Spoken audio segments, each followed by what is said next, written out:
Okay, good, that's working. All right, let's start tonight's class with the recitation of the three principal aspects of the path. You can use the sheet that I distributed if you'd like. There's one typo, just to point it out, on the second page in verse 8a. We notice this the last two times.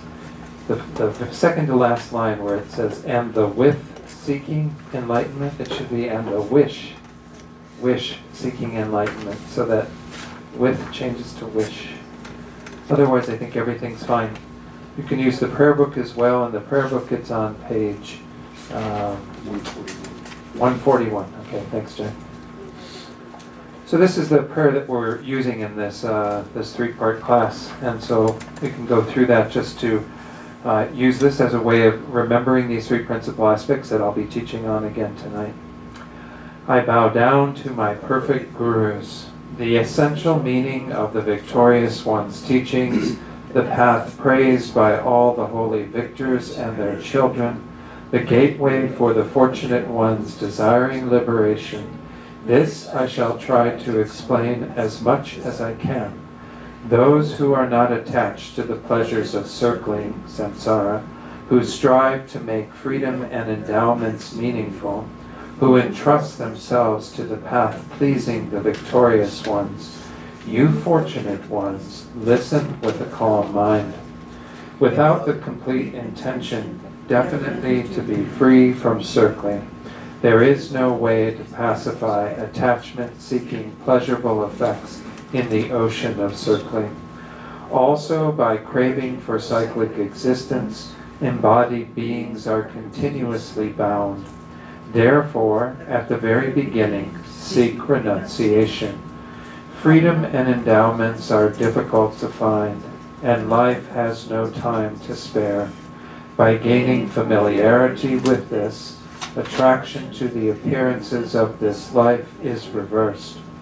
By thinking over and over again that actions and their effects are unbetraying, and repeatedly contemplating the miseries of cyclic existence, attraction to the appearances of future lives is reversed.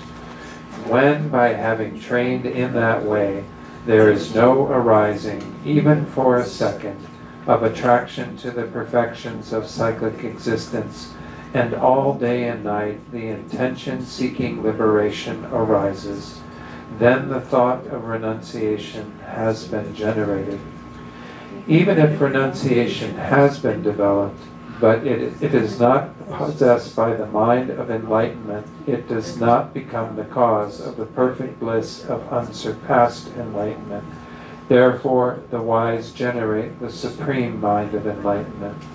Swept away by the current of the four powerful rivers, tied by the tight bonds of karma, so hard to undo, caught in the iron net of self-grasping, completely enveloped by the total darkness of ignorance, endlessly reborn in cyclic existence, ceaselessly tormented by the three sufferings, thinking that all mothers are in such a condition, generate the supreme mind of enlightenment.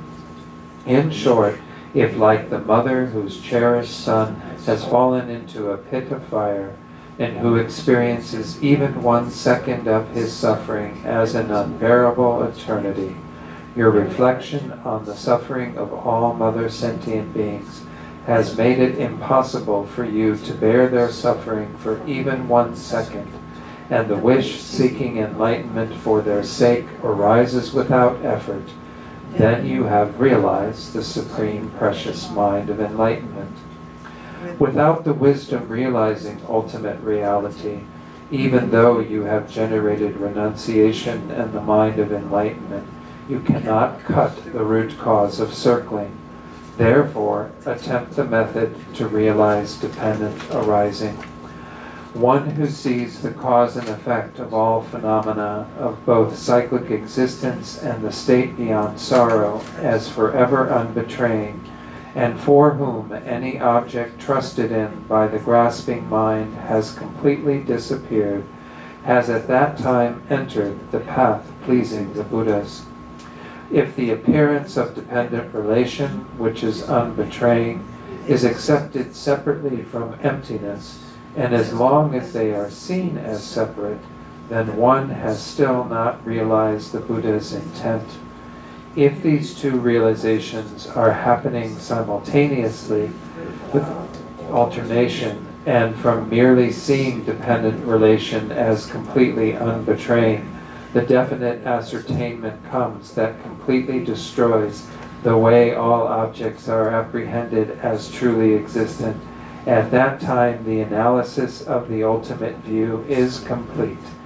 Furthermore, appearance eliminates the extreme of existence, and emptiness eliminates the extreme of non-existence. If you realize how emptiness manifests in the manner of cause and effect, then you are not captivated by wrong notions holding extreme views.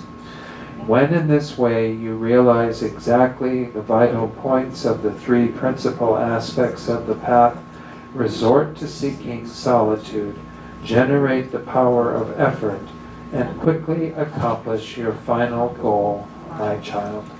Let's go to page 98 before we begin. We'll do a short meditation after this, but before we start the session, let's do refuge in bodhicitta before the teaching.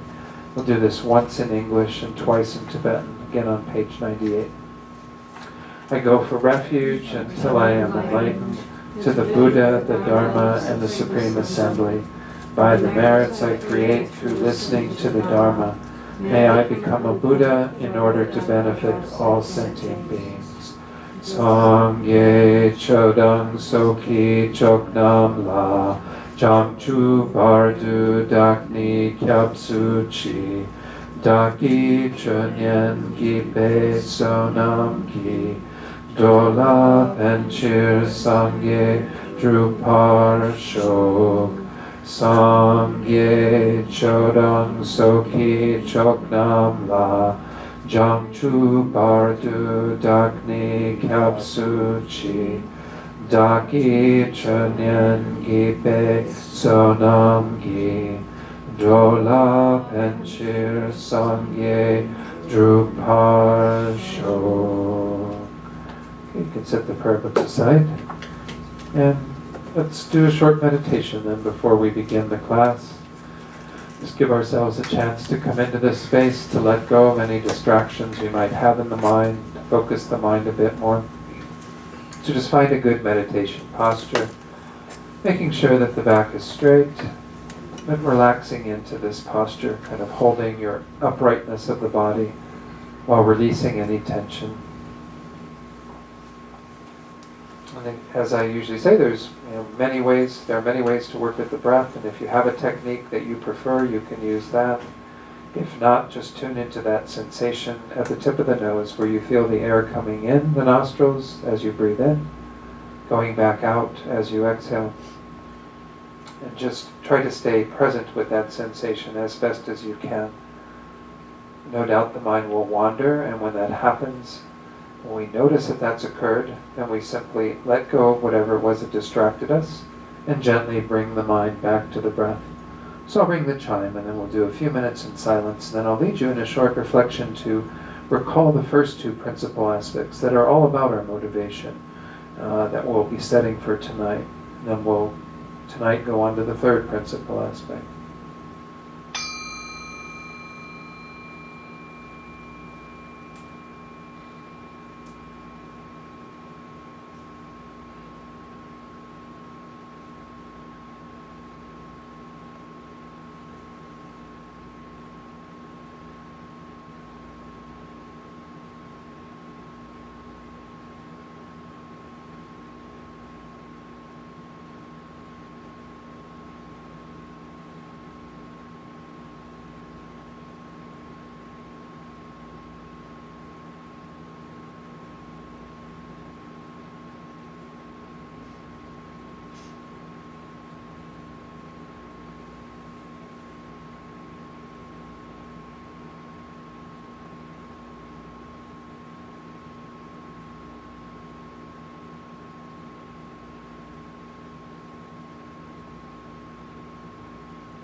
So as we just read in the Three Principal Aspects of the Path by Lama Tsongkhapa, the first thing that we have to train in is developing this mind of renunciation, which is the basis of all of our practice, is to turn away, first of all, from the happiness of this life.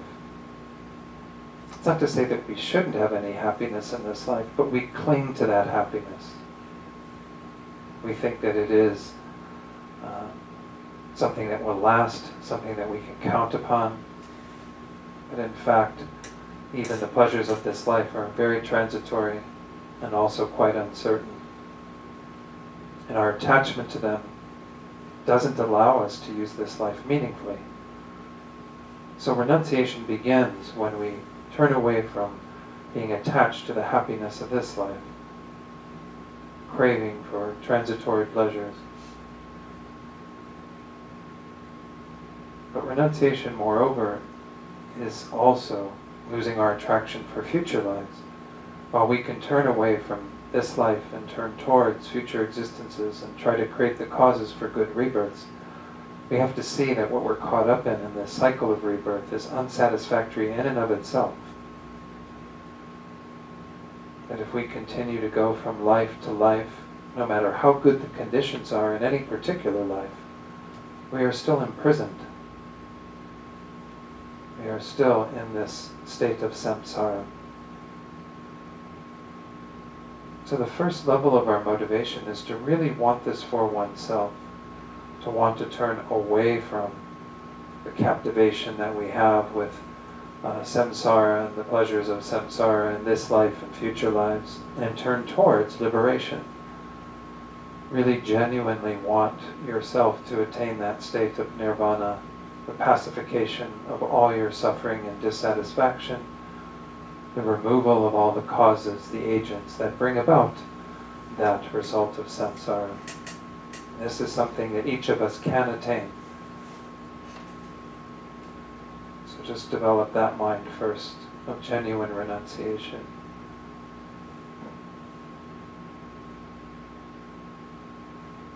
Then as Tsongkhapa says, if we don't accompany that mind with the mind of bodhicitta, then we will always be incapable of achieving full enlightenment, Buddhahood.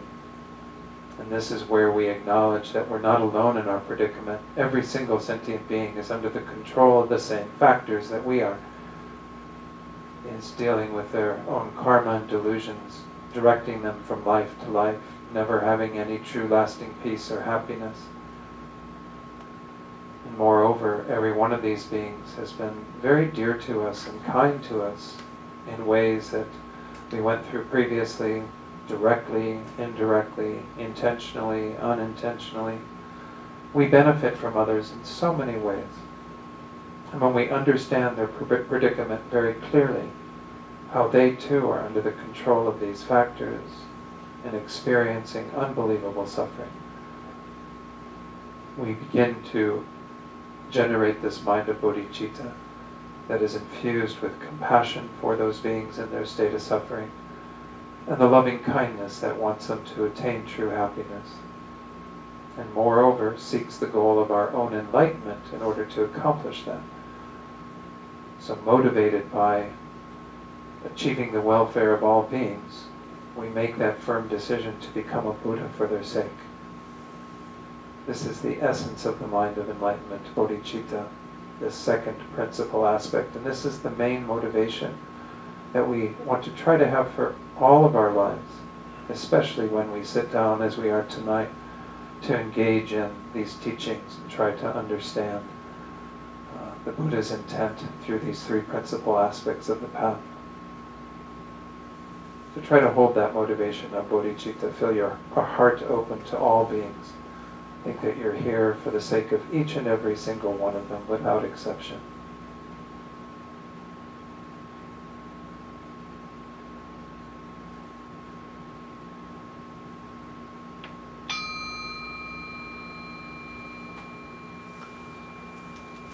Okay, so in the last class we did finish this verse 8a, which was kind of, again I mentioned that last time, it's not, I should put a footnote in here in this copy of it, This actually isn't in Lama Tsongkhapa's root text. This is a verse on page 2 there, verse 8a, that has been added on the basis of the Bangka Rinpoche's teachings that kind of cover this idea of when do we actually have bodhicitta in a firmer way, when it's impossible for us to not have compassion for any being that we see, just like a mother whose cherished child has fallen into a pit of fire, who has no other intention but to rescue them from that.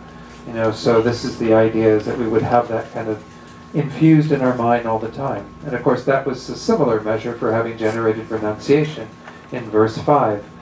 So as I mentioned last time, that's dependent upon our having a strength of meditation to be able to practice those states of mind through the teachings and the stages of the path, which are supported, the support for these first two principal aspects in particular. The teachings that inform how do we develop renunciation. Well, we have, in the stages of the path, we have 3 levels, and the first 2 levels support renunciation. The first level, where we begin to turn away from the happiness of this life and put all of our emphasis on how are we achieving a good rebirth, so that at the end of this life we can pass from this life and knowing that we're going to have another opportunity as good as or better than the one we currently have. But then in the middle scope, the second level of the stages of the path, we generate that wish to not be so attached to future lives, because we recognize the whole cycle of being born from, born again and again, continuing to move from life to life, is in itself unsatisfactory. That's because it's under the control of these factors of karma and delusions.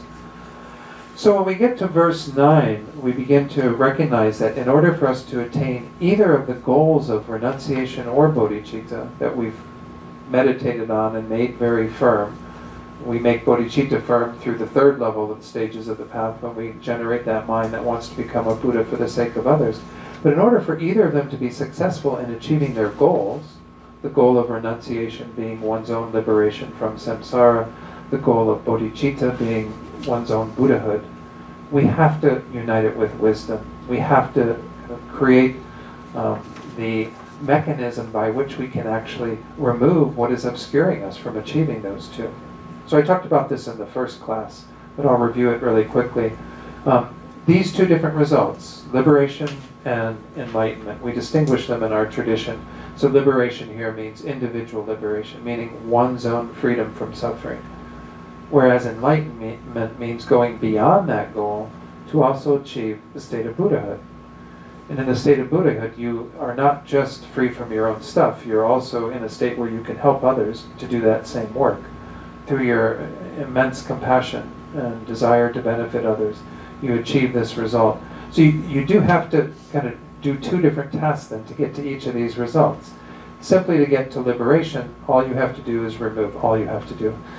Makes it sound like it's a breeze, but the main thing you work on is to remove what are called the afflictive obscurations, the obscurations to liberation. So those are all of our delusions, all of our false thinking, particularly the ignorance that's at the root of our circling, as we're going to be discussing tonight. So in order for you to achieve liberation, you have to do this work to remove all of those afflictive obscurations, all the greed and jealousy and pride and everything else that's built on your ignorance, and then that disables all of the karma that you've created together with your ignorance, so that you then achieve a state of freedom from those factors. So that's the first goal, is to kind of get through those, in terms of if you were just to achieve your own liberation, you would need to do that. But if you're going to go on to Buddhahood, you moreover have to remove the obstacles to omniscience, or the knowledge obscurations they're sometimes called. The obstacles to omniscience are subtler imprints in our mind. What the Buddha says is that through the force of us having been dealing with ignorance since beginningless time, because our minds go back without any beginning, so we've had ignorance present in our minds. It's not inherent to our minds, but it has been there because we've never done anything to delete that ignorance, to get rid of that ignorance.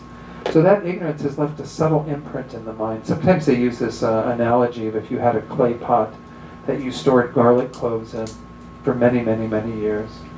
Well, if you eventually remove all the garlic cloves, you get rid of what is causing the main scent. But if you smell the clay pot after having housed garlic for so many years, there's still a scent of garlic in it, right? There's still kind of the imprint of garlic.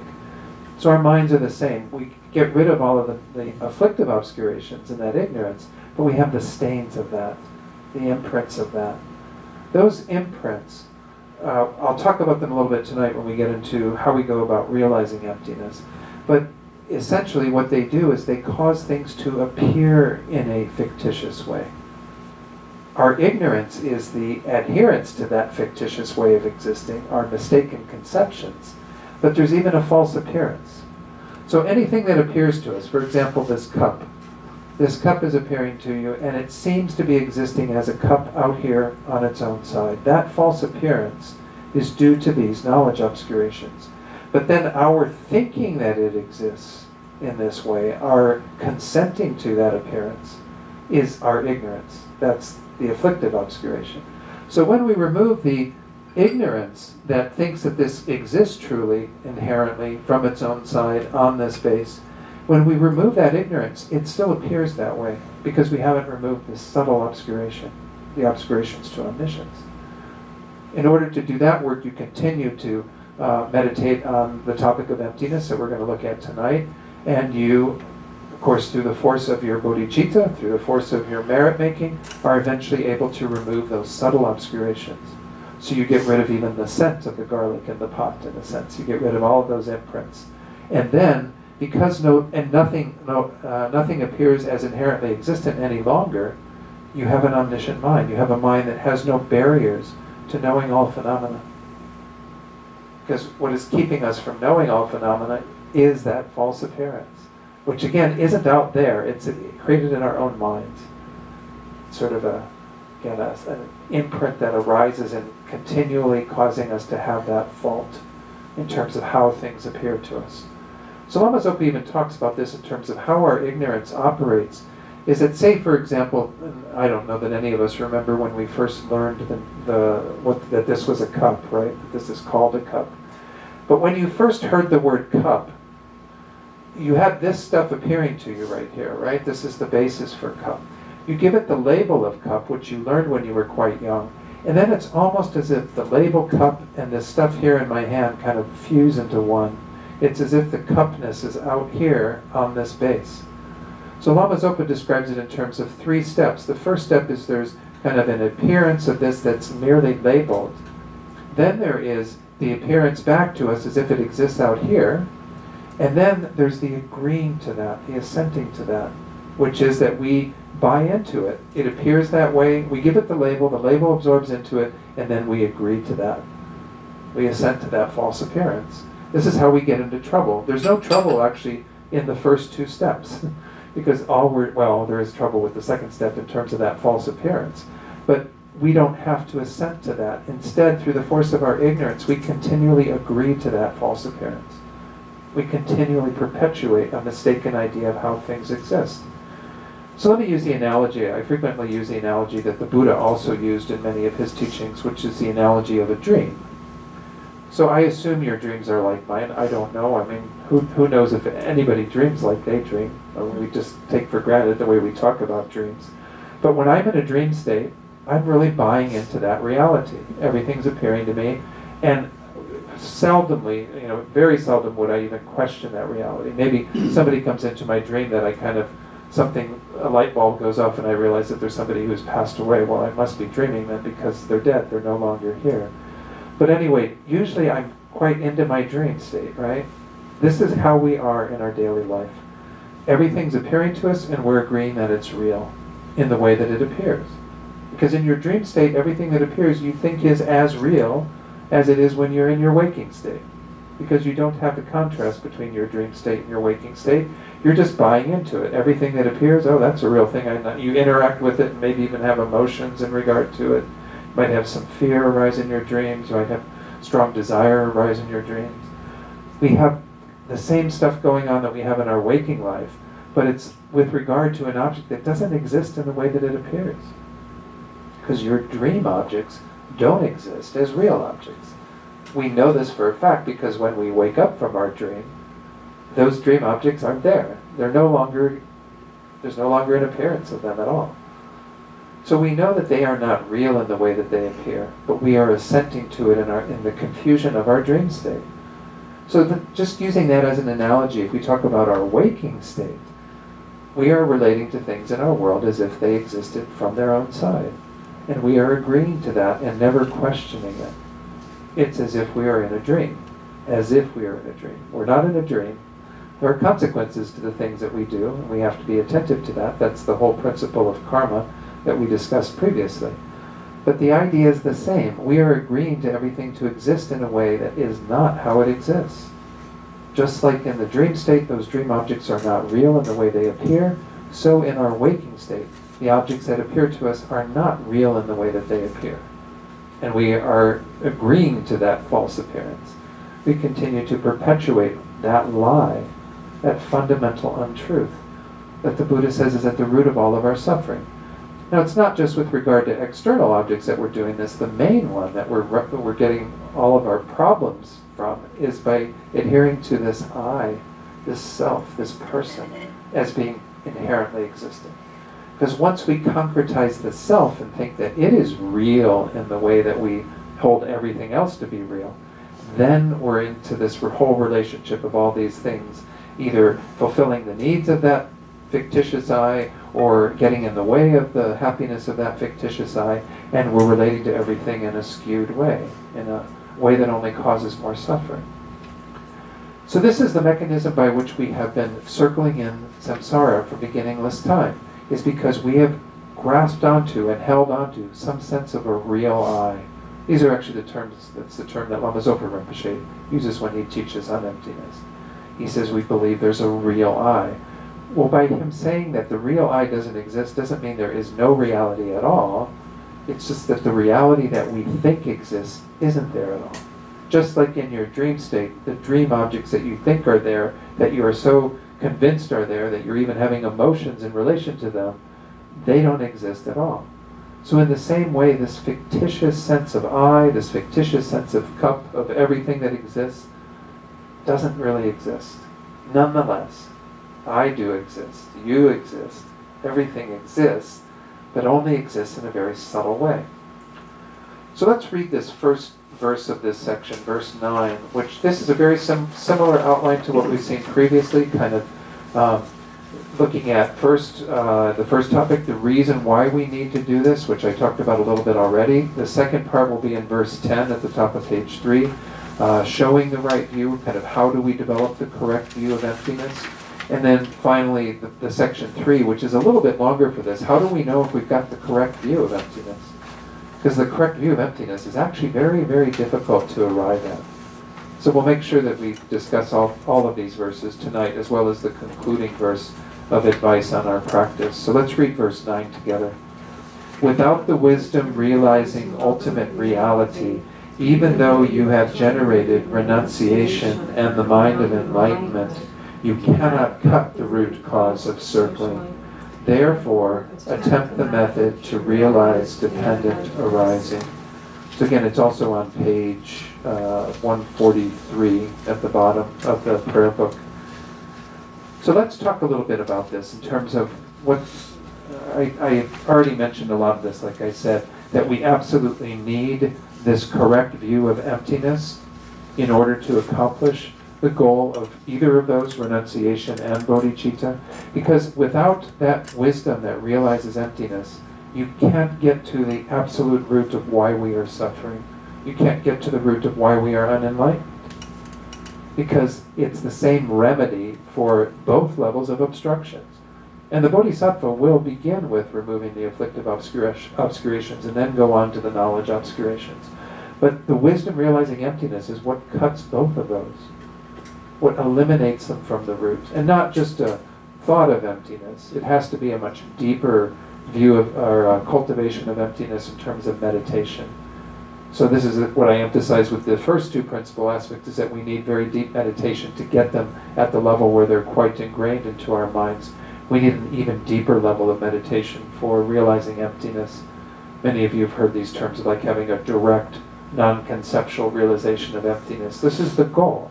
This is what we're really aiming for in terms of our path, is to get to that place where we can realize emptiness with a very powerful meditative mind. That then acts as the immediate antidote to levels of obscurations. First the afflictive obscurations, and then the bodhisattva goes on to remove the knowledge obscurations. And then once you remove them all, they're gone and they'll never return again. That's the end of the job. It's called the path of no more learning at that point. You don't have to learn another thing. You know everything at that point. You are a true know-it-all at that point. You can boast about that without any problem. So, otherwise, I mean, if we simply have these minds of renunciation and bodhicitta, but we don't unite them with that wisdom realizing emptiness, it's kind of like having a desire to go somewhere, but never having the means, never having the method to get you there. So you need to have this wisdom realizing emptiness. So the last two words in that verse where it says, therefore attempt the method to realize dependent arising. I'll talk about dependent arising in regard to the next verse, verse 10. But this is one of the main ways to realize emptiness, and it's actually said to be one of the most skillful ways to realize emptiness, because it helps us to find a view where we don't fall into either of the two extremes. So let me talk a little bit about these extremes, and then we'll go on to verse 10. So when we're trying to negate something, which is what emptiness is, this word emptiness can scare people a bit because it sort of makes it sound like nothingness. That emptiness is in the same way that if I were to say, let's use this cup in terms of the design that's printed on here. If I were to say, this is Venerable Robina's example, always she uses like a cup, and she says, if I were to talk about the absence of purple on this cup, because I see, I mean, there's some yellow, there's some sort of greenish blue, there's red, but I don't see purple on this cup, right? So there's an absence of purple on this cup. That's the same way that we mean emptiness, is that there's an emptiness of purple on this cup. We're simply saying that there is a lack of something, which is kind of a strange way to talk about things. But we have to talk about it in terms of a lack. Why? Because we think it's really there. So if I were to, as Venerable Rabina often points out, if I were to talk about the lack of purple on this cup, well, that's only really relevant if someone believes there's purple on the cup, right? If someone is convinced they want to go to the store and buy a purple cup, and they say, I want to have a purple cup just like the one Don has up on the table. I'd say, well, but there's no purple cup on this. I'd have to show that person then that everywhere on this cup there is nothing that is purple. And then they get the emptiness of purple on the cup. They go, oh, you're right, that isn't a purple cup. There's no purple on that cup. So in the same way, because we have the mistaken idea that things exist intrinsically, inherently, from their own side, by way of their own characteristic, by way of their own power, exist substantially, objectively, all these terms are referring to the way that things seem to be real in our perspective. We believe in that so strongly. We have to be convinced of the opposite. So emptiness is telling us, this concept of emptiness is that things lack those ways of existing. They do not exist inherently. They do not exist intrinsically by way of their own characteristics, substantially, objectively, all these terms that are used. There's like a whole list in Jeffrey Hopkins' book, Meditation on Emptiness, something like 23 different hypothetical synonyms for this idea of inherent existence that is negated. So emptiness is simply saying that a particular phenomenon lacks something. And in this case, it's all phenomena that lack this. So when we begin to play with this idea of a negation, well, one of the main dangers that we have is that we can negate too much. The first extreme that usually is touched on because it's the more dangerous extreme in terms of if we fall into that, it can be kind of troublesome because we start to think that things don't matter at all. This is what I was saying, alluding to earlier, that karma still functions, everything still functions, you still are here. If you fall into this extreme, what's called the extreme of nihilism, then you think that emptiness means nothing exists at all. So you go, okay, I'm empty, you're empty, karma's empty, everything's empty, samsara's empty. There's nothing. You know, then there's no point to any of it. There's no Buddha, there's no Dharma, there's no anything that we can posit. So this is a mistake that we could potentially fall into, and that's the first extreme. That's the extreme that is, they said, a bit dangerous, because if we get to a place where we start negating everything, well then we can do whatever we want karmically, right? There's no consequences of our karma, because there's no real me that experiences any real suffering. There's no real this, real that. We equate any level of reality with what we're negating. And therefore we fall into that chasm, that extreme. Well, the other extreme is simply where we are now. It's the extreme of kind of holding on to things in a more concrete way, the extreme of existence, of thinking that things inherently exist, thinking that things are real. So where we are now is way over here, and we need to move to the middle. That's why frequently this view is called the middle way, but not go over to the other side of nihilism, of kind of thinking that things don't exist at all. So dependent arising, and why we're going to talk about it more than some of the other techniques tonight, they say is the king of reasonings, because it allows you to find that middle way where you won't fall into either extreme. Because essentially what we are doing is we are setting up something as existing in dependence upon factors. So if it exists, it can't not exist. You can't fall into nihilism because it arises. And if it's dependent, you can't fall into the extreme of thinking it exists independently. It exists concretely, inherently, intrinsically. So we'll look at this more, and we'll look at how even Lama Tsongkhapa says that those concepts actually can also be used interchangeably the other way, but we'll get into that when we get into the measure of whether we have the correct view of emptiness or not. So again, this verse I think is just introducing us to this idea, giving us the reason why we have to do this, why we have to realize emptiness. It's the hardest thing in the world to realize, it seems. But nonetheless, it is something every one of us can noodle through and get to that conceptual understanding of it. Once we get that correct, we can continue to generate a deeper insight into it by developing our meditation. And eventually, we all can achieve that direct realization of emptiness. So, let's read verse 10, which is essentially giving us the advice on how we go about finding that right view. One who sees the cause and effect of all phenomena, of both cyclic existence and the state beyond sorrow, as forever unbetraying, and for whom any object trusted in by the grasping mind has completely disappeared, has at that time entered the path pleasing the Buddhas. Is that on 144? Is that where you're at? No, I was actually looking at 148. Oh, okay. 144 at the top there then. Oh, okay. I just wanted to make sure you had the right page length. Yeah. Okay. All right, so let's look at this idea. It says here, one who sees the cause and effect of all phenomena, both cyclic existence and the state beyond sorrow, as forever unbetraying. So the idea here is that one level of dependent arising that we're going to talk about is the reality that everything that is conditioned, everything that arises from causes and conditions, has that factor of dependent arising present, meaning that it depends upon those causes and conditions to arise. I think some of you were here for my clothespin demonstration the other day, but I'm going to do it again for those of you who weren't. So everyone can see what I'm holding in my hand here? All right. So let's talk about this in terms of causes and conditions first, this first level of dependent arising. So what are all the causes and conditions that lead to this thing in my hand here, this clothespin? You need a tree. Pardon? A tree. A tree, right, for the wood, for the two pegs. You need some iron ore of some sort for the metal. Those are the main causes, what we might call the substantial causes, the metal and the wood. But then you need a whole lot of other causes and conditions, right? That the person who designed it, the machine that cuts the little grooves in there. There's probably people working in the factory with these. I doubt that these are being spewed out, without anybody monitoring it, right? So you got a lot of people involved in the process. And then, of course, they're assembled at some point, and but the idea here is that can you talk about a clothespin that exists independent of those causes and conditions, meaning completely independent, without any reliance at all upon causes and conditions? No, it has to rely upon causes and conditions.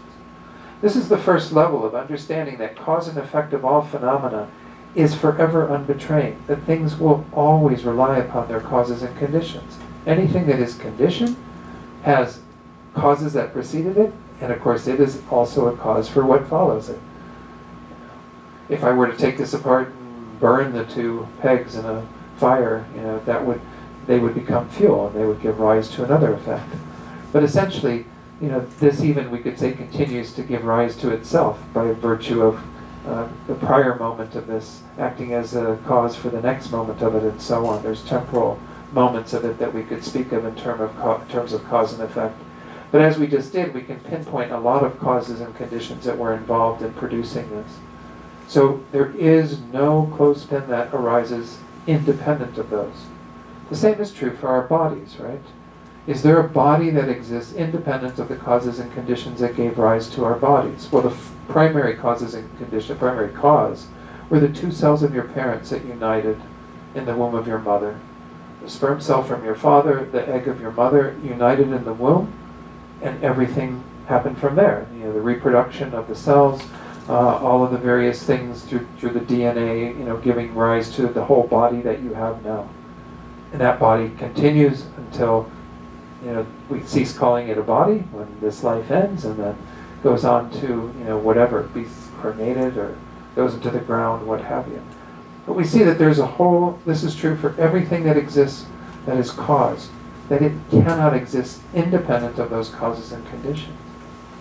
So this is kind of the first level, is to really get that this is unbetraying, that there's nothing that arises in that way. Already this should start to loosen up our feeling that there's something that is independent.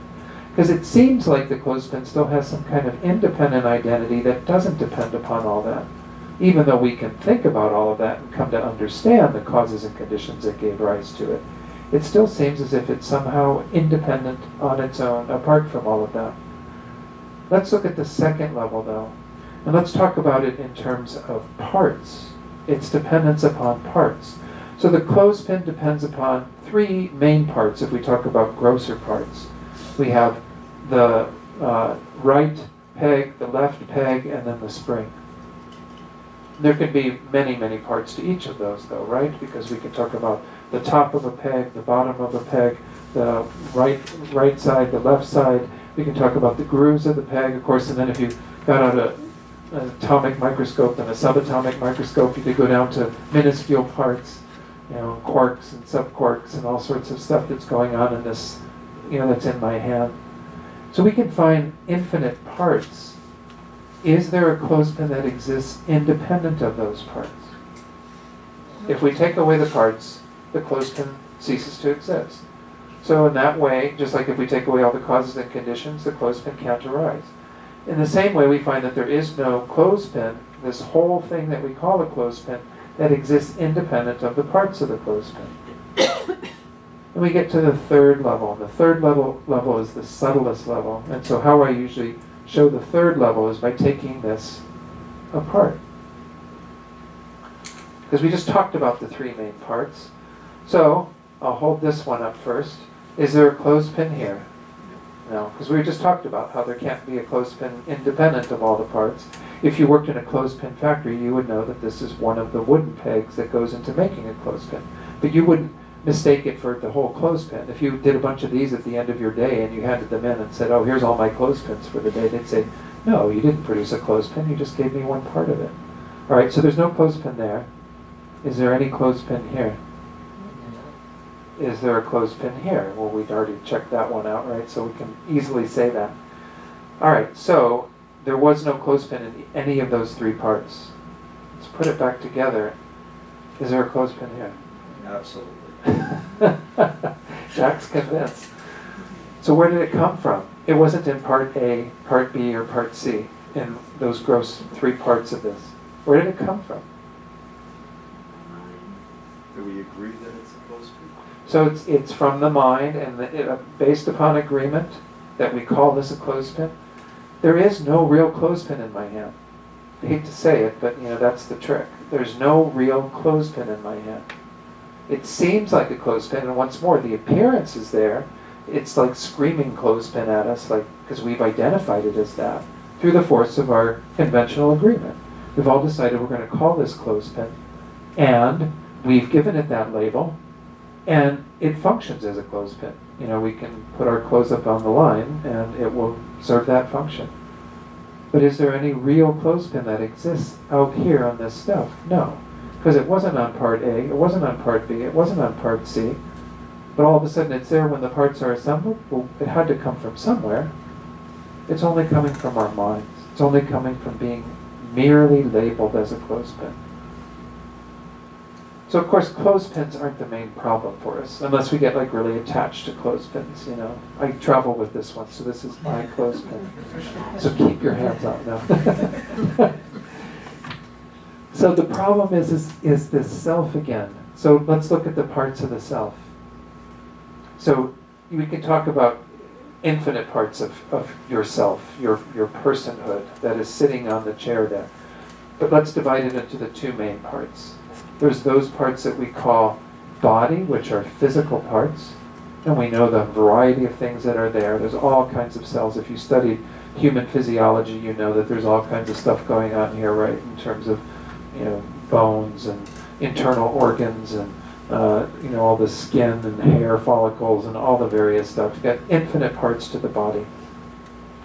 The other part is the non-material part of your being, which is what we call consciousness, which again in Buddhism is not equivalent to the gray matter and the nervous system and all that electrochemical stuff going on. Consciousness is a non-material phenomenon that is continually giving rise to more moments, having arisen from infinite moments going back.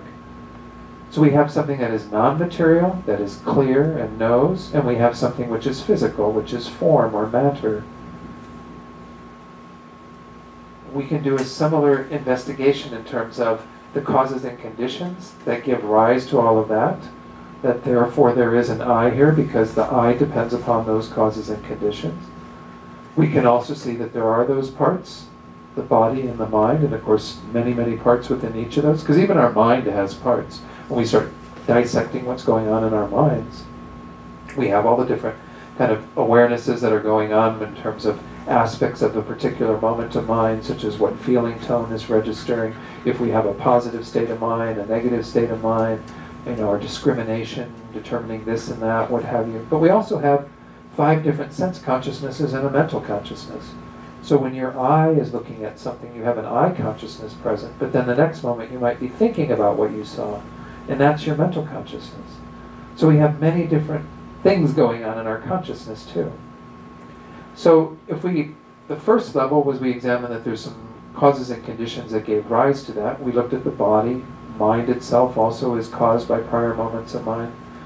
So that's the first level. The second level, that it depends upon parts, is just what I said, that there are many different parts here. Is there an I that exists independent of the mind and the body and all the various parts of the mind and the body? No. Because if I were to take the mind and the body off this cushion, would I still be on this cushion? No. So we know that there's an I that's caught up in, that is involved very much, that we call the whole I, the unitary I, on the basis of all of these parts that are our mind and our body. The third level is where we come to understand the subtlest way that it exists, just like the clothespin. If I were to somehow dissect these parts and put just my body over there, is just my body equivalent to the I? No, because there's no consciousness there. If I take just my consciousness out and put it aside, is it equivalent to the I? No, because there's no longer the body that consciousness was with. We put them together and we have what we call the basis for the I. I is just a label that we put on that basis. There is no I that exists any more than that. It's merely labeled, merely designated. So in essence, we can say that there is only an I that exists at the mere level of thought, of designation, of imputation. But there has to be a basis for it. I can't say I'm sitting on that cushion over there when there's no basis for me to be there. I'm here where this mind and body are. Like Lama Zopa says, the only reason why you can say I'm sitting here is because the mind and the body are here. And that's a suitable basis to think of as I. And that's the only way that I exist. There's nothing inherently, intrinsically, really here that is an I. There's only a label that's put on this, a designation of I.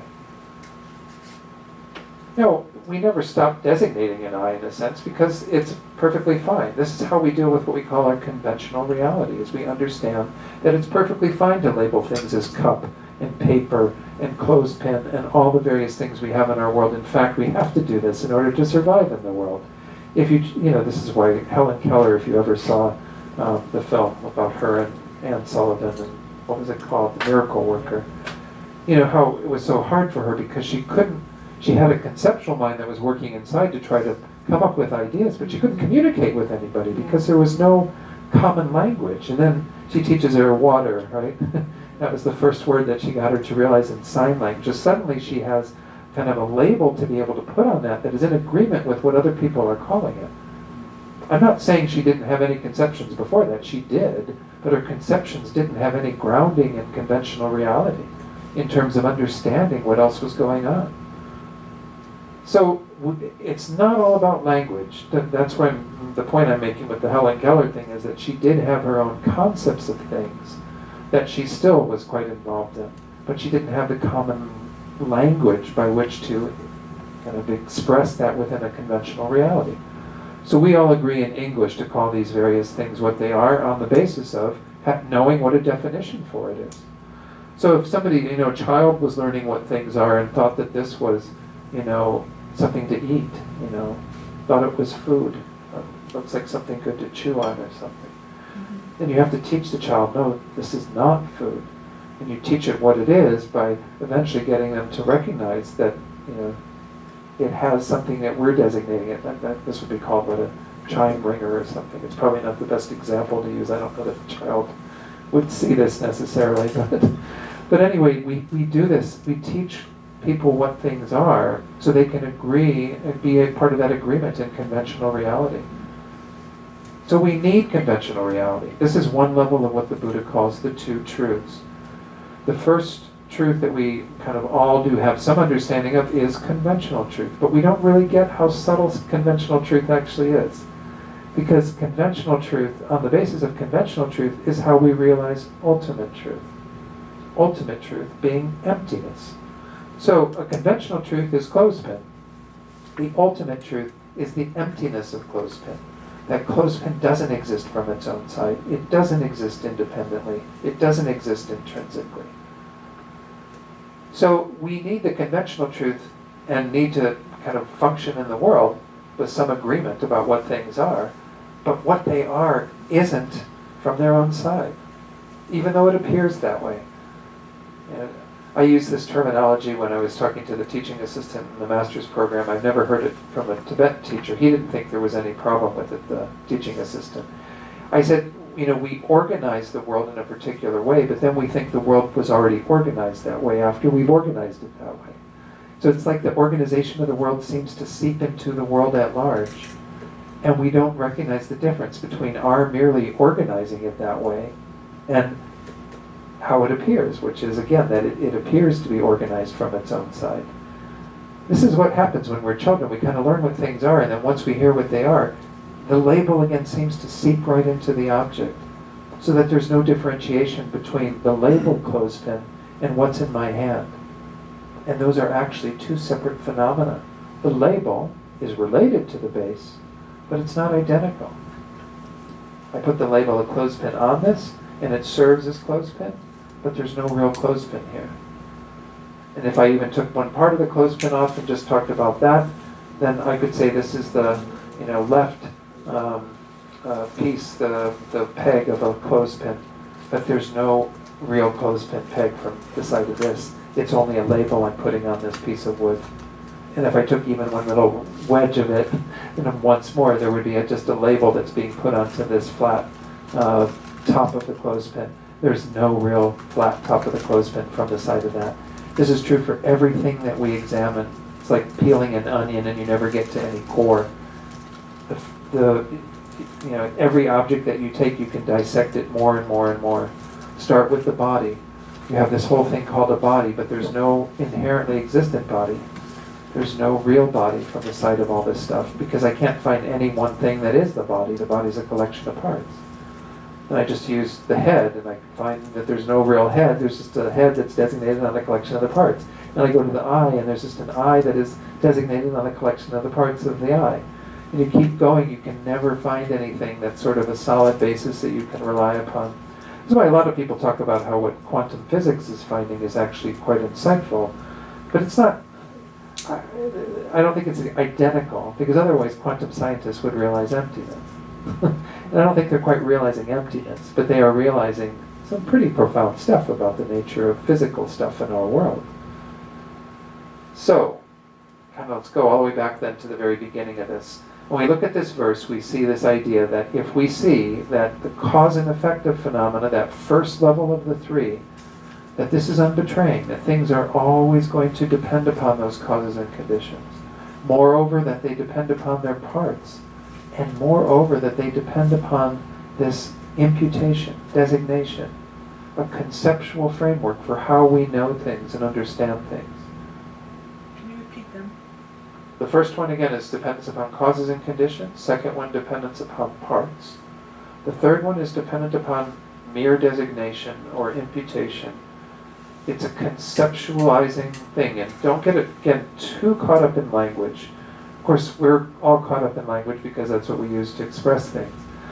But it also is simply the way that our conceptual minds work. Like I said, Helen Keller still had her concepts of things, though she didn't have a language through which she expressed those.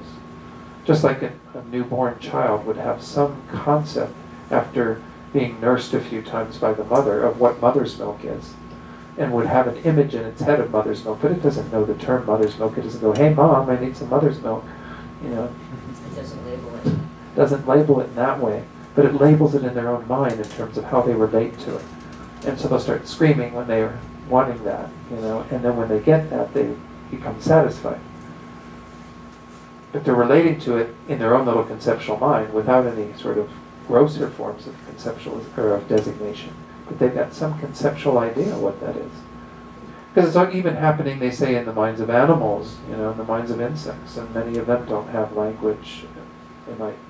Some of them have a bit more advanced ways of communicating. But so this is the first part of this. It says, if you see that this is unbetraying, that things arise in dependence upon factors like their causes and conditions and so on, and for whom any object trusted in by the grasping mind has completely disappeared, meaning that your understanding of the dependency of things, how they arise in dependence upon these factors, is so complete that it negates in your mind that false appearance of them as inherently existing, independently existing. You've at that time entered the path pleasing the Buddhas. At that time you have really started your more reliable view of emptiness, something that will lead you down the path that will please the Buddhas, that will lead you to liberation and enlightenment, because you will have begun to discern exactly how things exist, because you're dealing with these two truths. Again, you're dealing with the conventional truth that things arise in dependence upon these factors, causes and conditions, parts, labeling, designation, conceptualization, and you will have realized their emptiness by virtue of that. So you will be able to work with these two in tandem. And this is what the next verses lead us into, is this whole discussion about how initially it will seem like these are two different ideas. Things existing in dependence upon various factors and things not existing inherently. But eventually they become completely complementary. And that's when we get to this measure of how do we know if we've actually achieved that.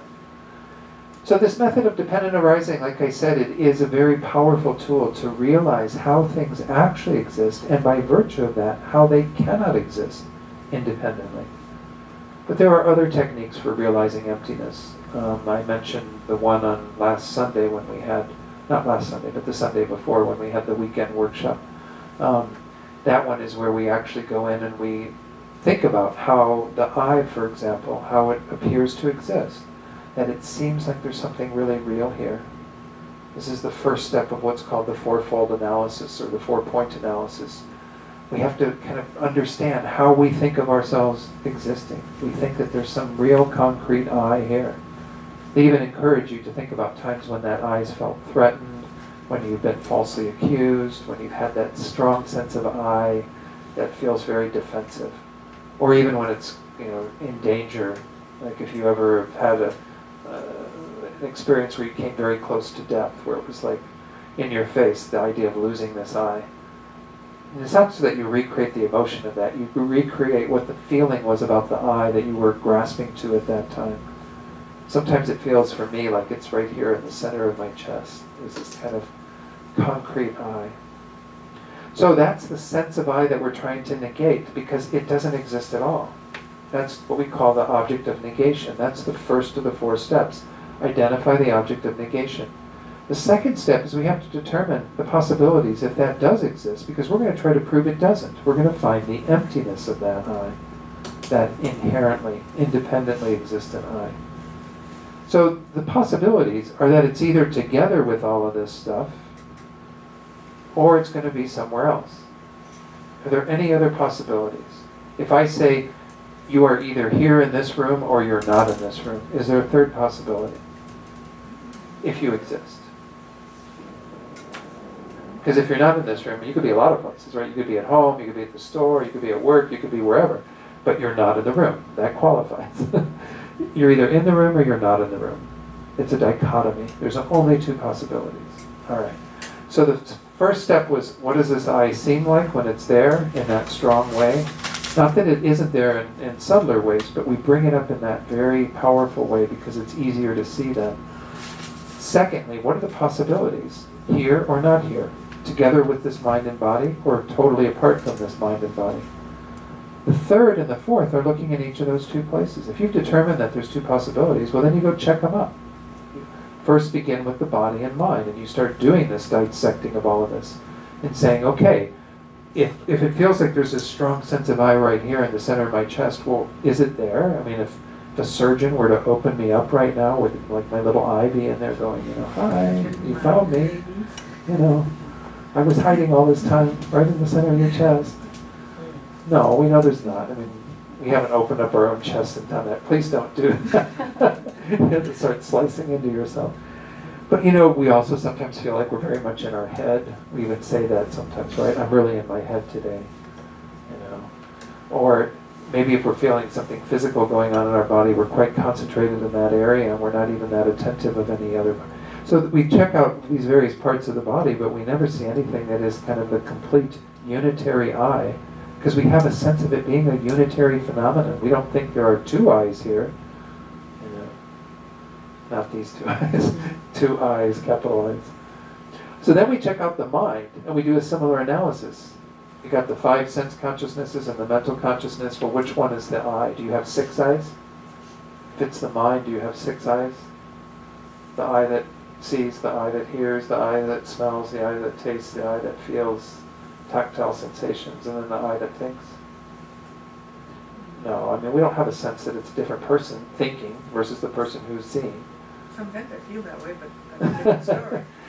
And we even have this strong identification of my mind and my body at times, right? Like, oh, my mind's really a mess today. Well, who's the I that possesses that mind that's really a mess? Or my body really is killing me today. Well, who's the I that possesses the body that's killing you today? And who's you that's being killed by it? Anyway, we can go into all that kind of investigation, but we see that there's nothing that is solidly, absolutely the basis for that I and equivalent to that I. Because that's how it feels. It feels like it's real in that way. Once more, go back to the first step and say, how does that I feel when it's threatened, when it's challenged? And we see that it feels very concrete. Well, we have to find something that's that concrete, that when we find it, we go, we got it. It's just like if you were looking for your keys in a drawer full of stuff. You'd know exactly what the keys look like, and then you go looking for them, and you don't find anything that is the keys, then you're in trouble, right? You don't have your keys any longer, but you found the emptiness of keys in your drawer. We're doing a similar analysis with regard to the body and the mind. We're conjuring up the sense of I that we think is there in a real way, and in the third step, we're looking at the first possibility. Is it something within this mind and body? And we'll still have a sense of like, oh, but it's it all together, just like the clothespin is there when it's all together.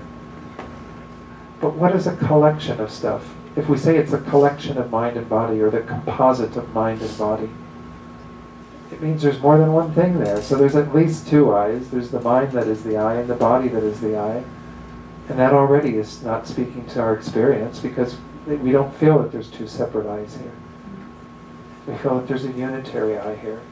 So we do this type of investigation and even challenge it with these kinds of consequences. What are the consequences if the mind is, or the I is equivalent to the mind, or the body, or the collection of the mind and the body? And we see that none of it holds true. So we should come to the conclusion after that investigation that it isn't we cannot find this sense of an I that we identified in the first step as being anything in the mind or the body, or the collection of the mind and the body. Then we go to the next step, and it's similar to what I did earlier. Is there something that is completely separate from the mind and the body, that is this inherently existent I? We'll take the mind and the body once more off the cushion, set them aside mentally, to say, okay, I'm going to take everything that is mind and body and I'm going to remove it. Is the I still on the cushion? Is the I kind of there underneath the cushion going, you found me, I'm here? No, the I doesn't exist in that independent way either, completely apart from the mind and body. So when you get to the end of this analysis, you should have come to the conclusion that the I that you thought exists, that you feel so strongly at those times, cannot be found to exist. Therefore, it's non-existent. Therefore, the I is empty of existing inherently, intrinsically, substantially, independently. All these various words, like I said, that are synonyms for this. So those are the two main techniques that are emphasized in this tradition to realize emptiness. There are other ones you can use around, like refuting production. How does production happen? Does it happen from something that's completely other, completely self and other, neither? I mean, there's different analyses that the Buddha taught, and you can study those in more detailed texts. But the main two are dependent arising, which helps us to understand how things do exist, and this view of emptiness that we arrive at based on the 4-point analysis. And they actually are nice to use in conjunction with each other. The dependent arising really does help you to understand how things do exist. It's not called dependent not arising, it's called dependent arising. Things exist in dependence upon factors. And they are empty of existing independently. And when you put it in that language, it seems like, yeah, they will be completely complementary. Doesn't exist independently, exists dependently. Right? They make the same statement. It's just looking at one from a negation, the other from an affirmative statement. That things exist in dependence upon factors. So let me see if there's questions on that before we go on to the other verses. Just dependent on factors and independent of, did I get that mixed up? It's dependent arising helps us to understand reality, which is dependent on factors and independent on... Everything is dependent. There is no independent existence. You said something, I'm just following your Okay, so this was dependent upon factors or dependent arising and not independently existing. Independently existing, right. Not independently existing. So if it doesn't exist independently, it exists dependently. Right. If it exists dependently, it cannot exist independently. Because not independence is actually saying dependent. Exactly. Right, okay. That's why, I mean, we struggle so much with some of these concepts about, emptiness, and think it's such a big, but if we see it in those terms, things exist dependently, therefore they cannot exist independently. Right. They don't exist independently, therefore they must exist dependently. Yeah, Jeff? Yep. Why does a direct perception of emptiness cause liberation? What is it? Free from samsara. Well, how? It's kind of within the concept that just as if you had two things that were completely opposite and contradictory to each other, like darkness and light, they couldn't coexist. If there was darkness in a room and you turned on the light, the darkness is immediately dispelled. And they sometimes use this term to talk about the wisdom of emptiness, the light of wisdom.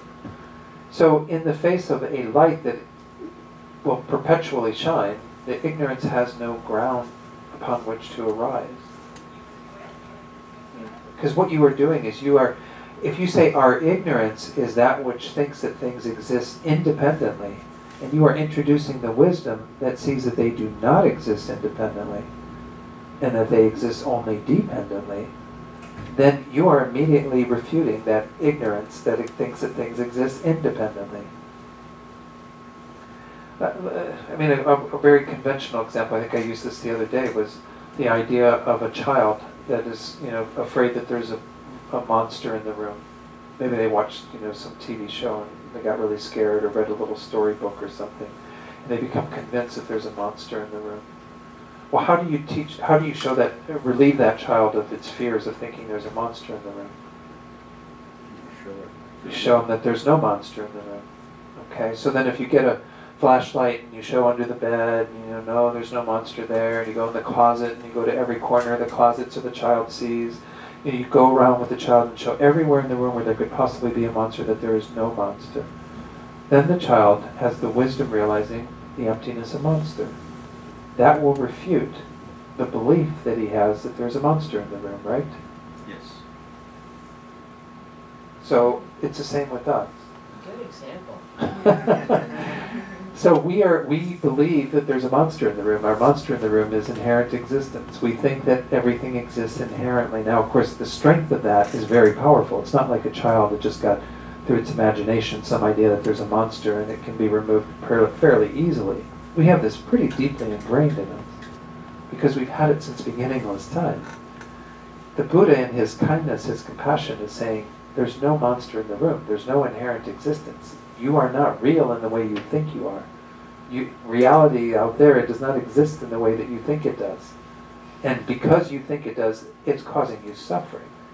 It's causing you to have all your fear and anxiety and attachment and desire and, hatred, and everything is built upon this false concept of an I.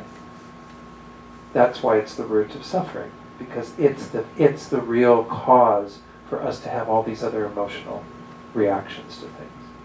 If we weren't clinging to this strong sense of an independently existing self, an inherently existent self, we wouldn't get attached to things. We wouldn't get angry at things. So the Buddha is showing us the same thing that you would show a child, exactly what needs to be understood to relieve ourselves of all the confusion and craziness and everything that we do on the basis of this fictitious concept. That's why, again, Venerable Bean often points out delusion is a really good word for all of these. The root delusion, the root absolute deluded mind we have is thinking that things are real in a way that they're not. I mean, imagine if somebody had, maybe this exists as some sort of phenomenon in Western psychology where you can't differentiate between your dream state and your real state, where you believe your dream state is equally real. Well, then you would experience a whole lot more suffering on the basis of thinking that that's a level of reality that is, it would be a psychosis of sorts, right? Well, we're doing that to some degree. We've got a psychosis, a neurosis, going on in regard to just our regular life because we think it's all real in a way that it isn't. So this is why, again, that's based upon, of course, an understanding that we do have to examine this. It's not that we just should take the Buddha's words for granted and say, oh, the Buddha says my root problem is blah, blah, blah, blah. Rather, we should look at it and see, and that is one helpful way to understand how this mind is functioning. Look at what happens when we get angry at something. Look at what happens when we are attached to something. Try to feel that sense of this I that is driving the whole show. It's kind of keeping us engaged in all of this stuff. Because those, again, are the main two ways that it's functioning. All the other delusions are variations on that. Getting something pleasant and moving it towards us and not wanting to be parted from it. Trying to fill that sense of an I with what it feels like it needs. And then trying to push away the stuff that gets in the way of the happiness of that I. That's the mind of aversion, anger, and so on. These are our two main reactions to the ways that this sense of I is either getting what it needs or not getting what it wants. Does that help somewhat? Yes. Okay. Any other comments? Questions? Yeah, then.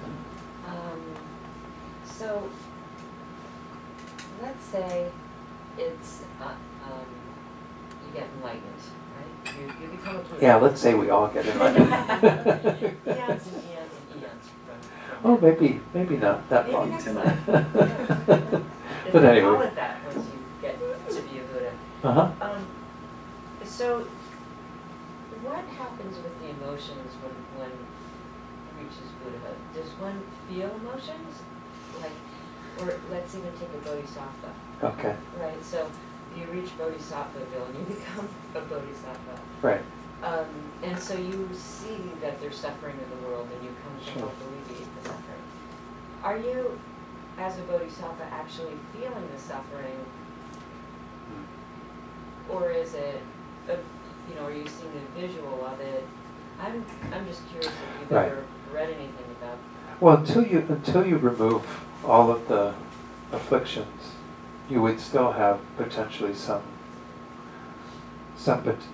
suffering that could arise in the mind of a bodhisattva. But when you become a Buddha we would say, or even an arhat for that matter, somebody who's done that. Again, we have the two types of obscurations. Once you've removed all the afflictive obscurations, you no longer have the basis for any experience of what we would call suffering, because you no longer are conditioned to experience this polarization of pleasant, unpleasant, all of what's So happening. then how do you, so But- you don't feel it all then? Well, you would have some feeling, but the feeling tone would be imbued with a kind of blissful peace that isn't conditioned in this way. It's not going to be triggering one way or the other depending on what's going on around you.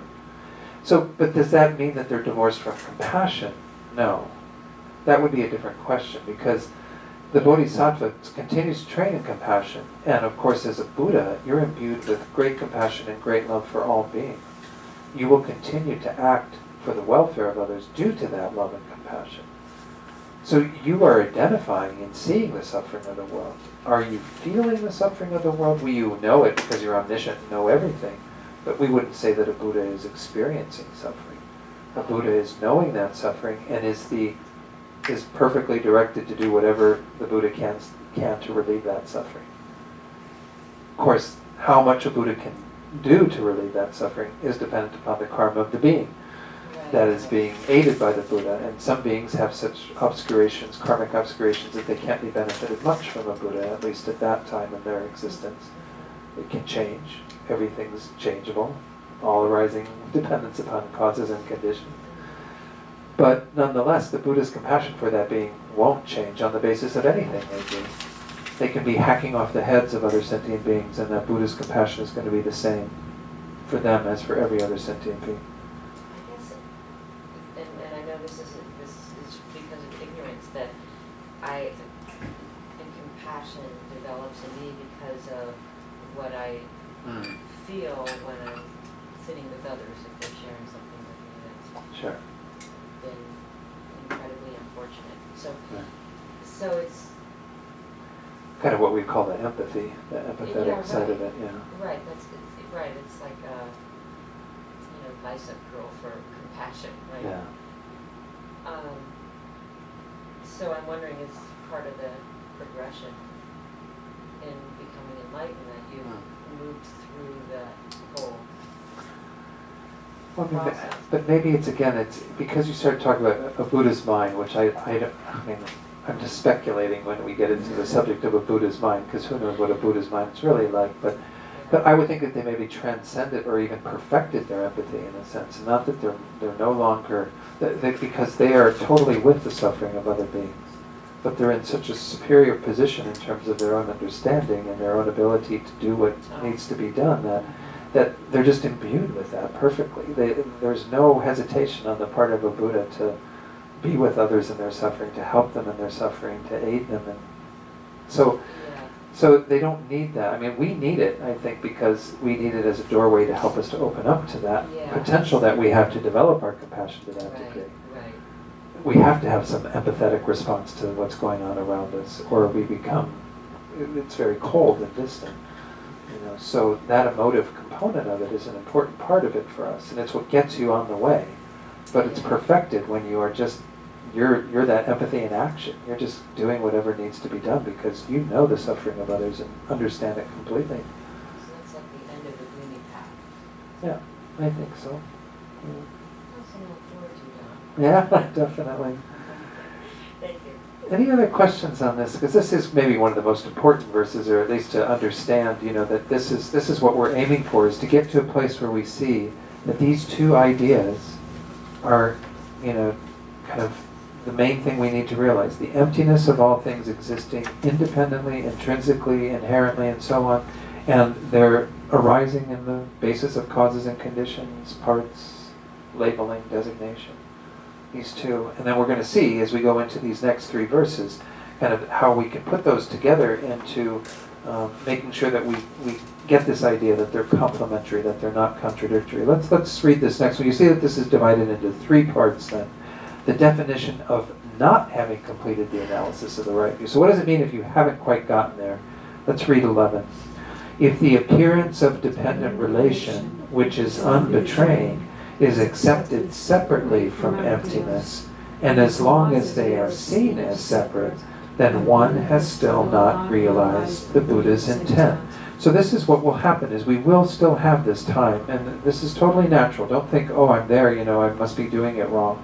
No, you keep moving towards a deeper understanding of these 2 ideas to where you can eventually hold them together without any contradiction.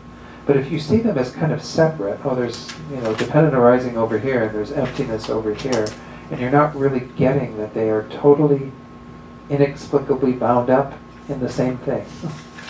This is the thing, is when we talk about something existing, such as you or I, that sense of person that we are referring to, that is merely imputed, we mean that it is a phenomenon that is merely designated, dependently arising on the basis of all those factors, and empty of inherent existence. Those 2 are kind of inexplicably bound up in what we mean.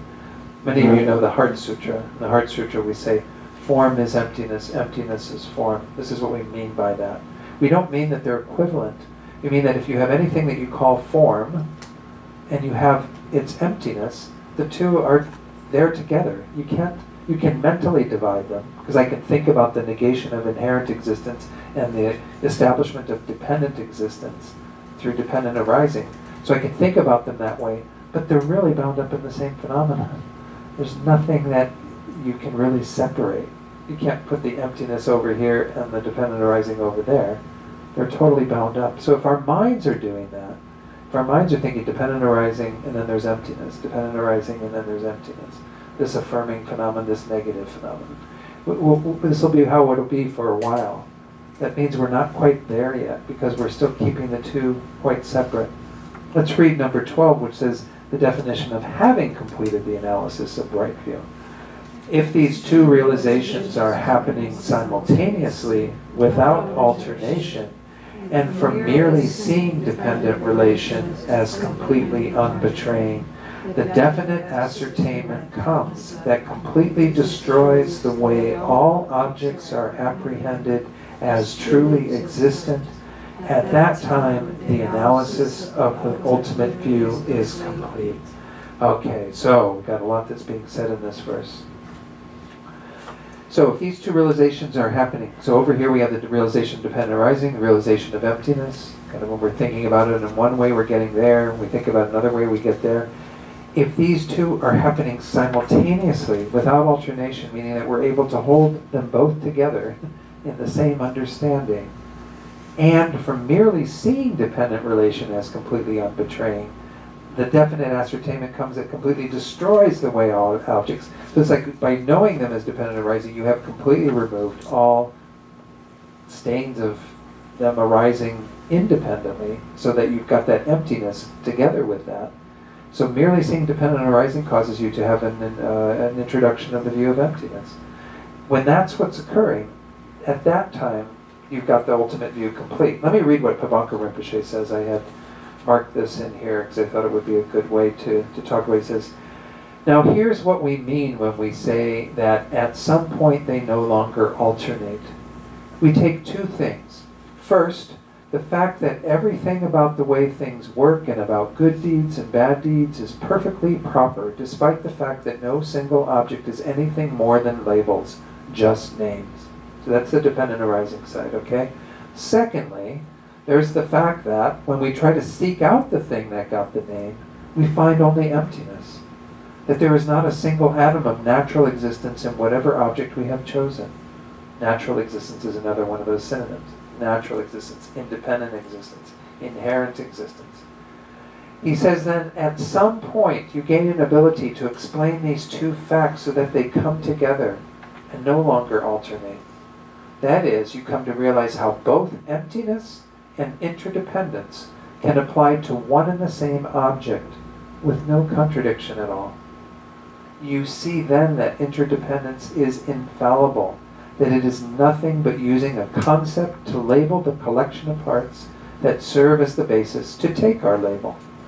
Just seeing this fact that interdependence never fails brings you a realization that completely obviates, completely cancels, negates the way that your tendency to grasp true existence holds its objects. So it induces that understanding of emptiness. As I said, everything will still continue to appear to inherently exist, truly exist, naturally exist, substantially exist. But your understanding of it as a dependent arising completely gets rid of any idea that it has that inherent existence from its own side. You're able to immediately negate it. Your view of dependent arising is so strong that emptiness is realized. They're simultaneous together, not alternating between the two. So he continues, he says, and then when you think of emptiness, you see interdependence. So it's true on the other side too. If I think of emptiness, I'm immediately being reminded of interdependence, that the two are going to be completely, held within the same concept. This is, by the way, what certain holy sages have meant when they said, once you grasp the secret of interdependence, the meaning of emptiness comes in a flash. That's why the emptiness is called, dependent arising is called the king of reasonings as well, is because not just that it helps you to avoid these two extremes, but it is actually said to be one of the most powerful ways to realize emptiness, because you are capable to hold both of those together in the same concept. And I even point out that, again, when we talk about those two words, dependent arising, arising helps you to understand that things exist and that they exist in dependence upon factors. Dependence means that they can't possibly be independently existing, because they're dependent arisings. So you've got the ability to kind of hold those two concepts just in that one word, the emptiness of independence and the arising in dependence. So, it says, once all this happens to you, you come to realize that the point of interdependence or dependent arising is that nothing exists truly, independently, inherently. And this point itself, that nothing exists truly, has the power then of bringing out in your mind a strong and certain realization that interdependence, dependent arising, never fails. And then you know that the analysis you are performing, now using the pure view of the consequence section of the Middle Way School, is finally complete. This is kind of what's said to be the final view of the Buddha. The Middle Way School itself has two sub-schools. One that was not quite there completely, and the one that we follow in this tradition, which is called the Consequence Middle Way School, which is said to be the finest view of emptiness that you can ascertain.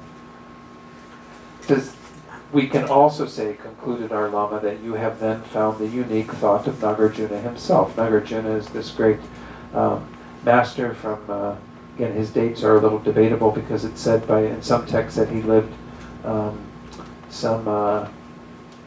600 years, I think, is what one of the texts says. But there's this wonderful verse. I shared two verses that I shared 2 Sundays at the Sunday weekend workshop.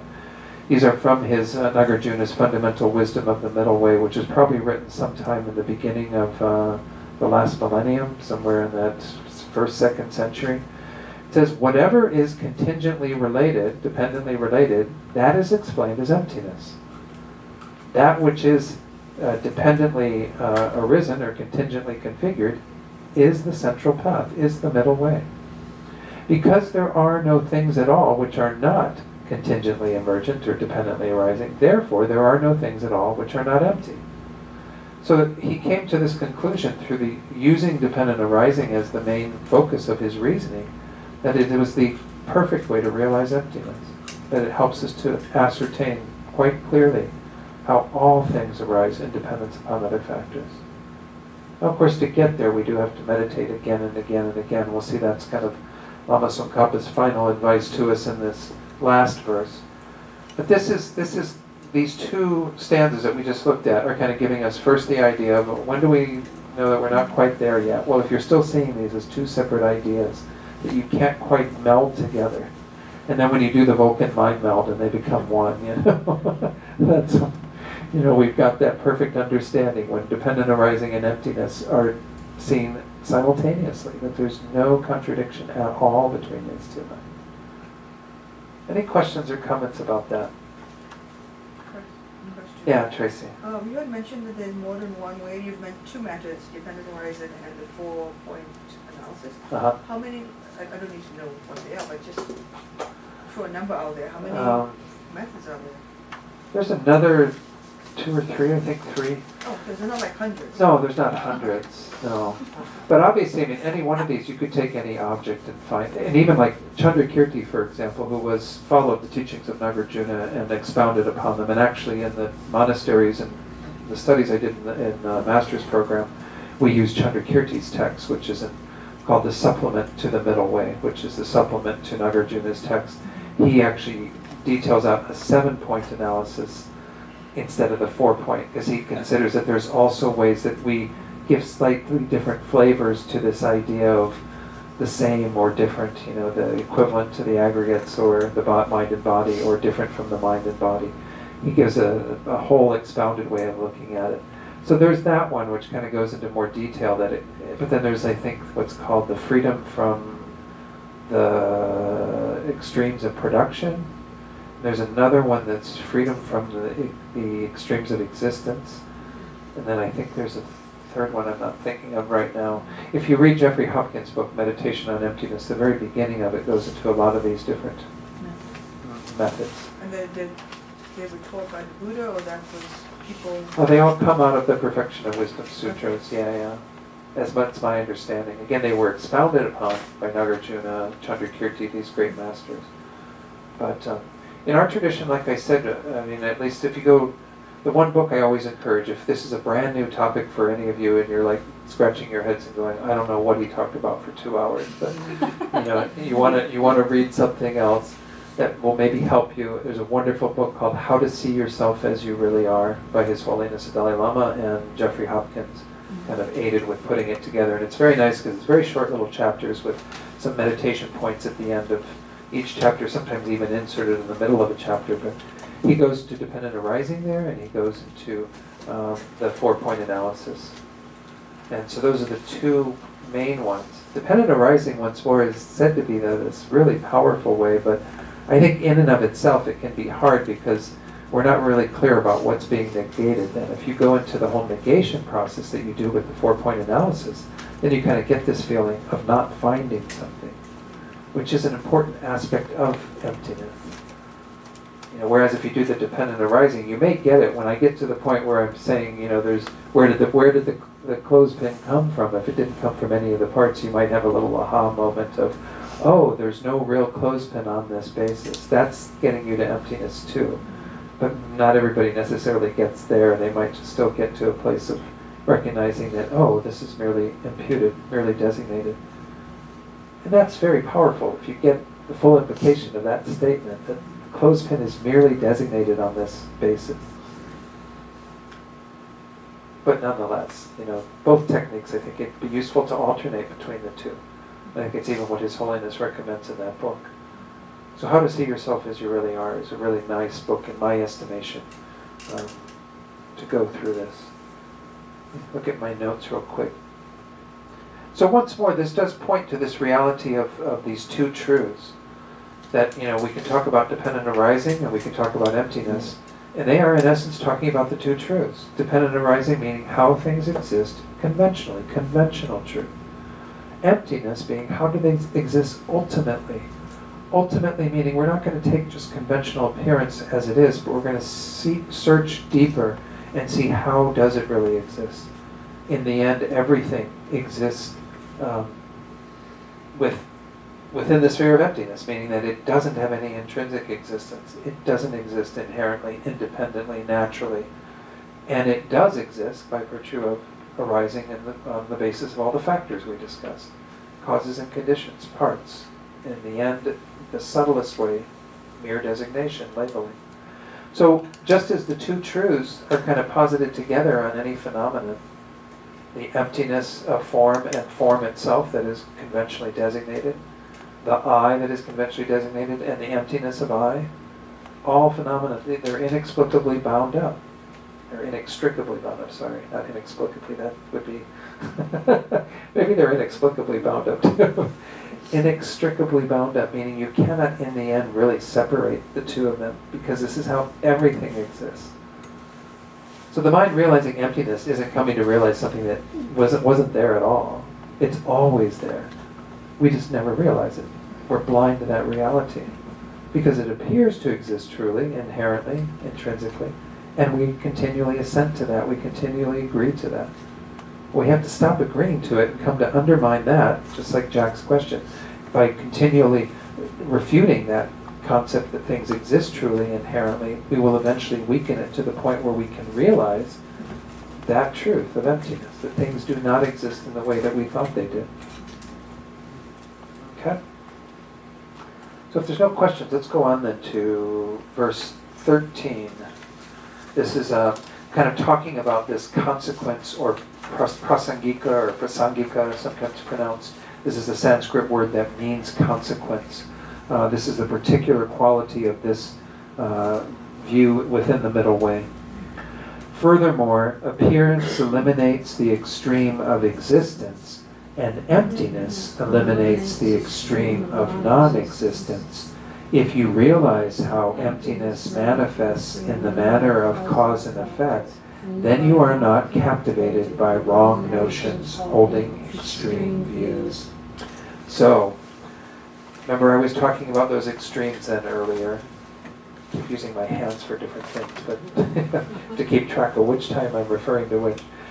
We're trying to get to the middle way, and as I said, this particular view of the middle way is said to be supreme because it allows us to go right to that razor's edge of a middle way where we don't fall over into the extreme of non-existence, nihilism, thinking things don't exist at all, and we get out of the extreme that we've been in, which thinks that things exist in this concrete, independently inherent way.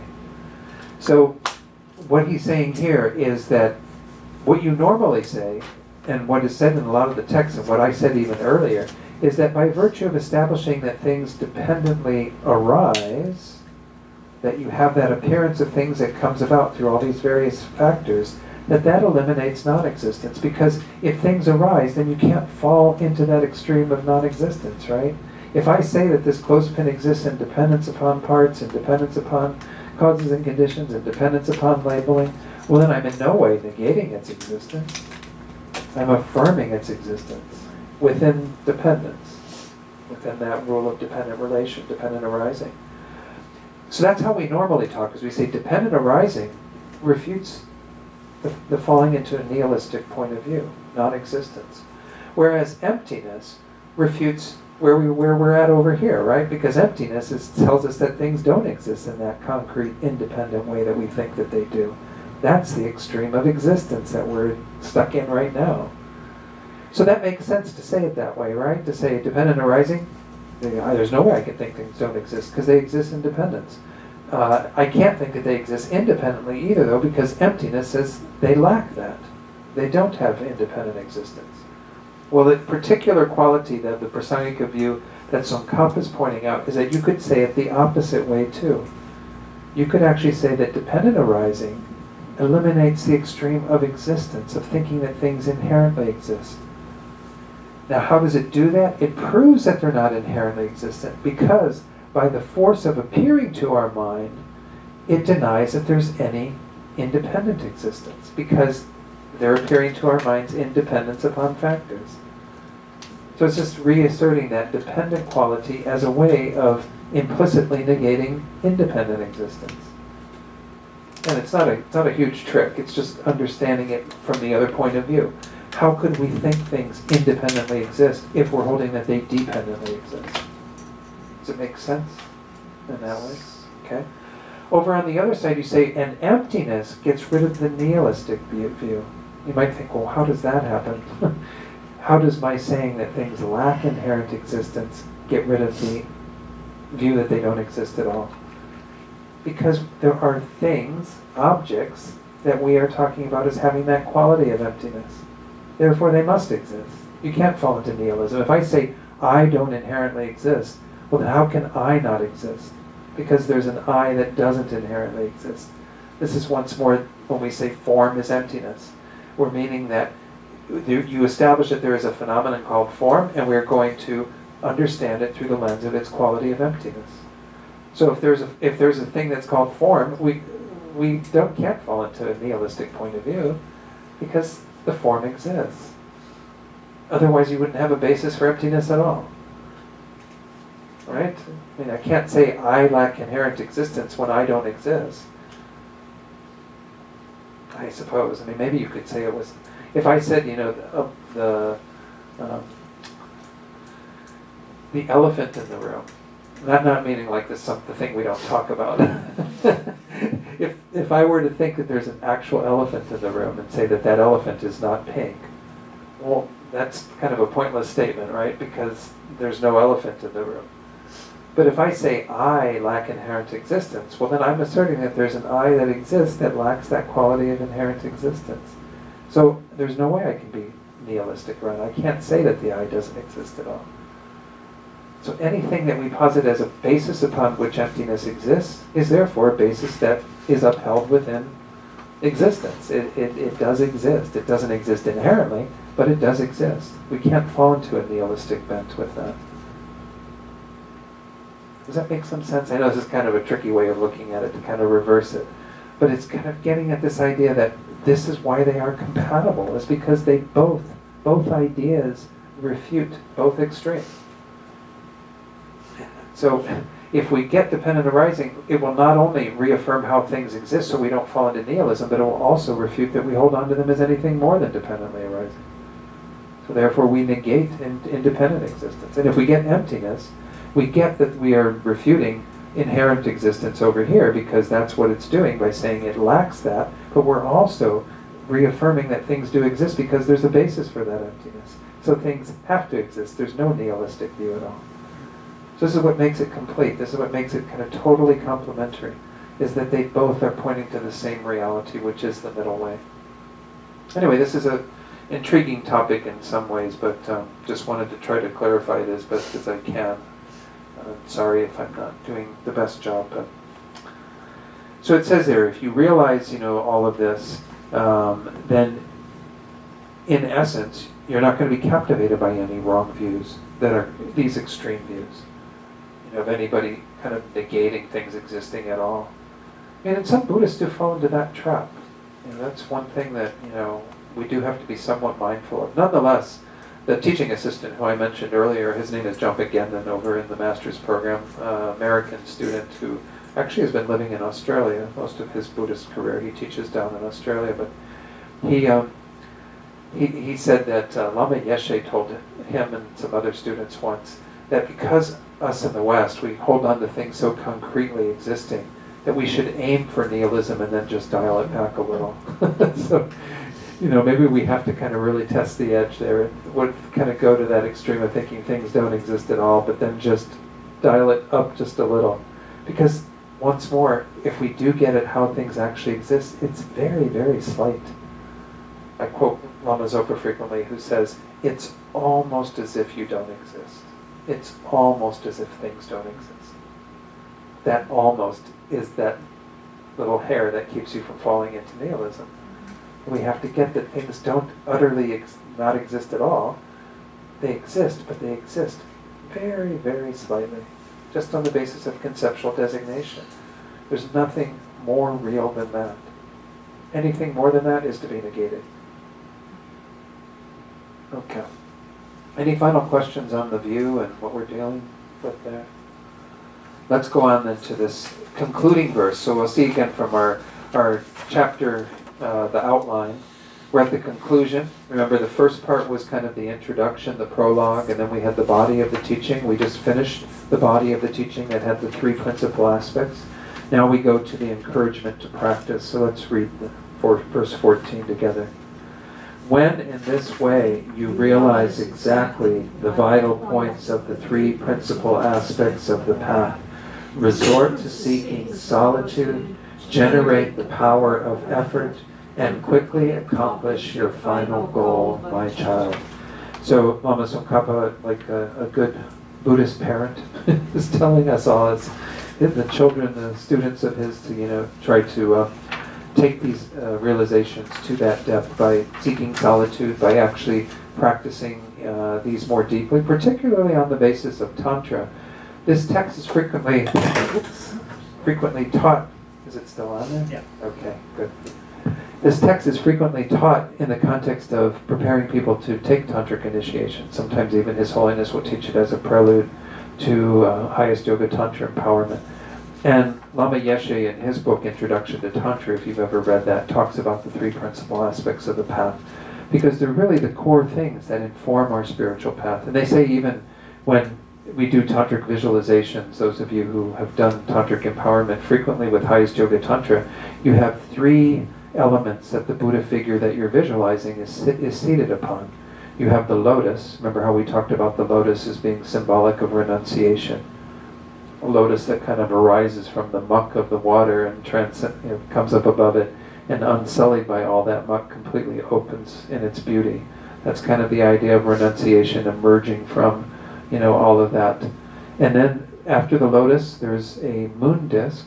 The moon disk represents the cooling power of bodhicitta to remove the suffering, the heat, the torment of suffering of all beings. And then we have the sun, that is usually on top of that, which is the correct view of emptiness, the wisdom of emptiness, that penetrating light of emptiness. So these three are even incorporated into Buddhist iconography and symbolism in terms of how they are the support for any arising in the form of a deity, which is the main practice of Tantra. Tantra is where you are initiated into a particular practice, and then you visualize yourself becoming that Buddha figure. Kind of bring it into the moment now. Think of yourself as actually that Buddha, as Green Tara or whoever, all these various Buddhas that you can be initiated into. So one thing I wanted to share before we conclude was a few sentences from Lama Yeshe's Introduction to Tantra, where he talks about these in his own little kind of poetic way, relating them to the idea of how they're presented in Tantra. So renunciation, he calls it emerging from dissatisfaction, and he describes it as the mind emerging from its ordinary, limiting preoccupations and taking an interest instead in realizing its unlimited, completely liberated potential. Renunciation is not the same as giving up pleasure or denying ourselves happiness. It means giving up our unreal expectations about ordinary pleasures. These expectations themselves are what turn pleasure into pain. It cannot be said too often that there is nothing wrong with pleasure. It is our grasping, exaggerating, distorting, and polluting attitude toward pleasure that must be abandoned. So those were his words on that. They're very tasty, because in Tantra what you actually do, the main practice of Tantra, is to use the energy of the delusion, such as attachment to pleasure, use that energy as a very strong catalyst for tapping into deeper recesses of your mind, to be able to actually induce some much subtler states of mind. So there's nothing wrong with the pleasure. It's the attitude that we have towards that pleasure, the grasping, the attachment. Then for bodhicitta, he calls this opening the heart. So you have emerging from dissatisfaction, opening the heart. The impulse to achieve full enlightenment, bodhi or Buddhahood, in order to be of the most benefit to others. Only through dedicating ourselves to working for the happiness of all beings, in other words, only by cultivating the open heart of bodhicitta, can we ever experience supreme happiness ourselves. So he emphasizes how it opposes the self-cherishing attitude and opens us up with an open-hearted quality to that result. So it's not maybe that much different for that one. But then the final one, the correct view of emptiness, he describes this as dissolving self-created limitations. He describes this then as the wisdom that clearly realizes the actual way in which we and all other phenomena exist. This wisdom is the direct antidote to all the mistaken conceptions we have about who we are and what the world is truly like. As long as we are burdened by these misconceptions, we remain trapped in the world of our own projections, condemned to wander forever in the circle of dissatisfaction we have created for ourselves. But if we can uproot these wrong views and banish them completely, we will experience the freedom, space, and effortless happiness we presently deny ourselves. So anyway, I thought those were some nice, encouraging words around these three, and from Lama Yeshe about how to incorporate them into our understanding of what these are doing for us. They're helping to, I mean, these are really positive concepts, right? To emerge from dissatisfaction, to open the heart, and to dissolve these self-created limitations. You know, we have created our own limitations. We are the creator of it, but we also undo it. We will be the ones that dismantle it all. But we depend upon, you know, the kindness of these great masters, such as Lama Tsongkhapa, Lama Yeshe, His Holiness, all these great beings to help, you know, explain all of this to us so that we can realize it. So any other comments, questions? A question. Yeah. Is Gina. the state or evolution of Buddhahood always dependent upon the state of suffering? Or, You mean that kind of interdependence as well? Right. Kind of a relational quality? Mhm. I mean, to some degree, I think it makes some sense to say that. There are only sentient beings in relation to Buddhas. There are only Buddhas in relation to sentient beings, because Buddhas are here to free all sentient beings. I was tested yesterday. I went down to Miami Beach and saw Anna Paula, who was quite involved in starting the center down there. And her daughter was with us for lunch, and she said, "So what happens when there are no more sentient beings?" Maybe that's where you were going with That's this. right. But I mean, the Buddha never answered those kinds of questions. Maybe, you know, there's going to be a lot of sentient beings for quite a while. I don't think we can say there are really infinite sentient beings. Why not? Well, there have to be some limited number of mental continuums. There's no new mental continuums being created because there's no creator, right? So if you say infinity minus one, every being that goes from sentient beinghood to Buddhahood, there's one less sentient being and one more Buddha. If you keep reducing numbers from infinity, I mean, or from a very large number, eventually you do get rid of all of them. But I mean, because Space is infinite. So, why not? I don't know. I mean, it gets to be puzzling. Because then, how do you ever have?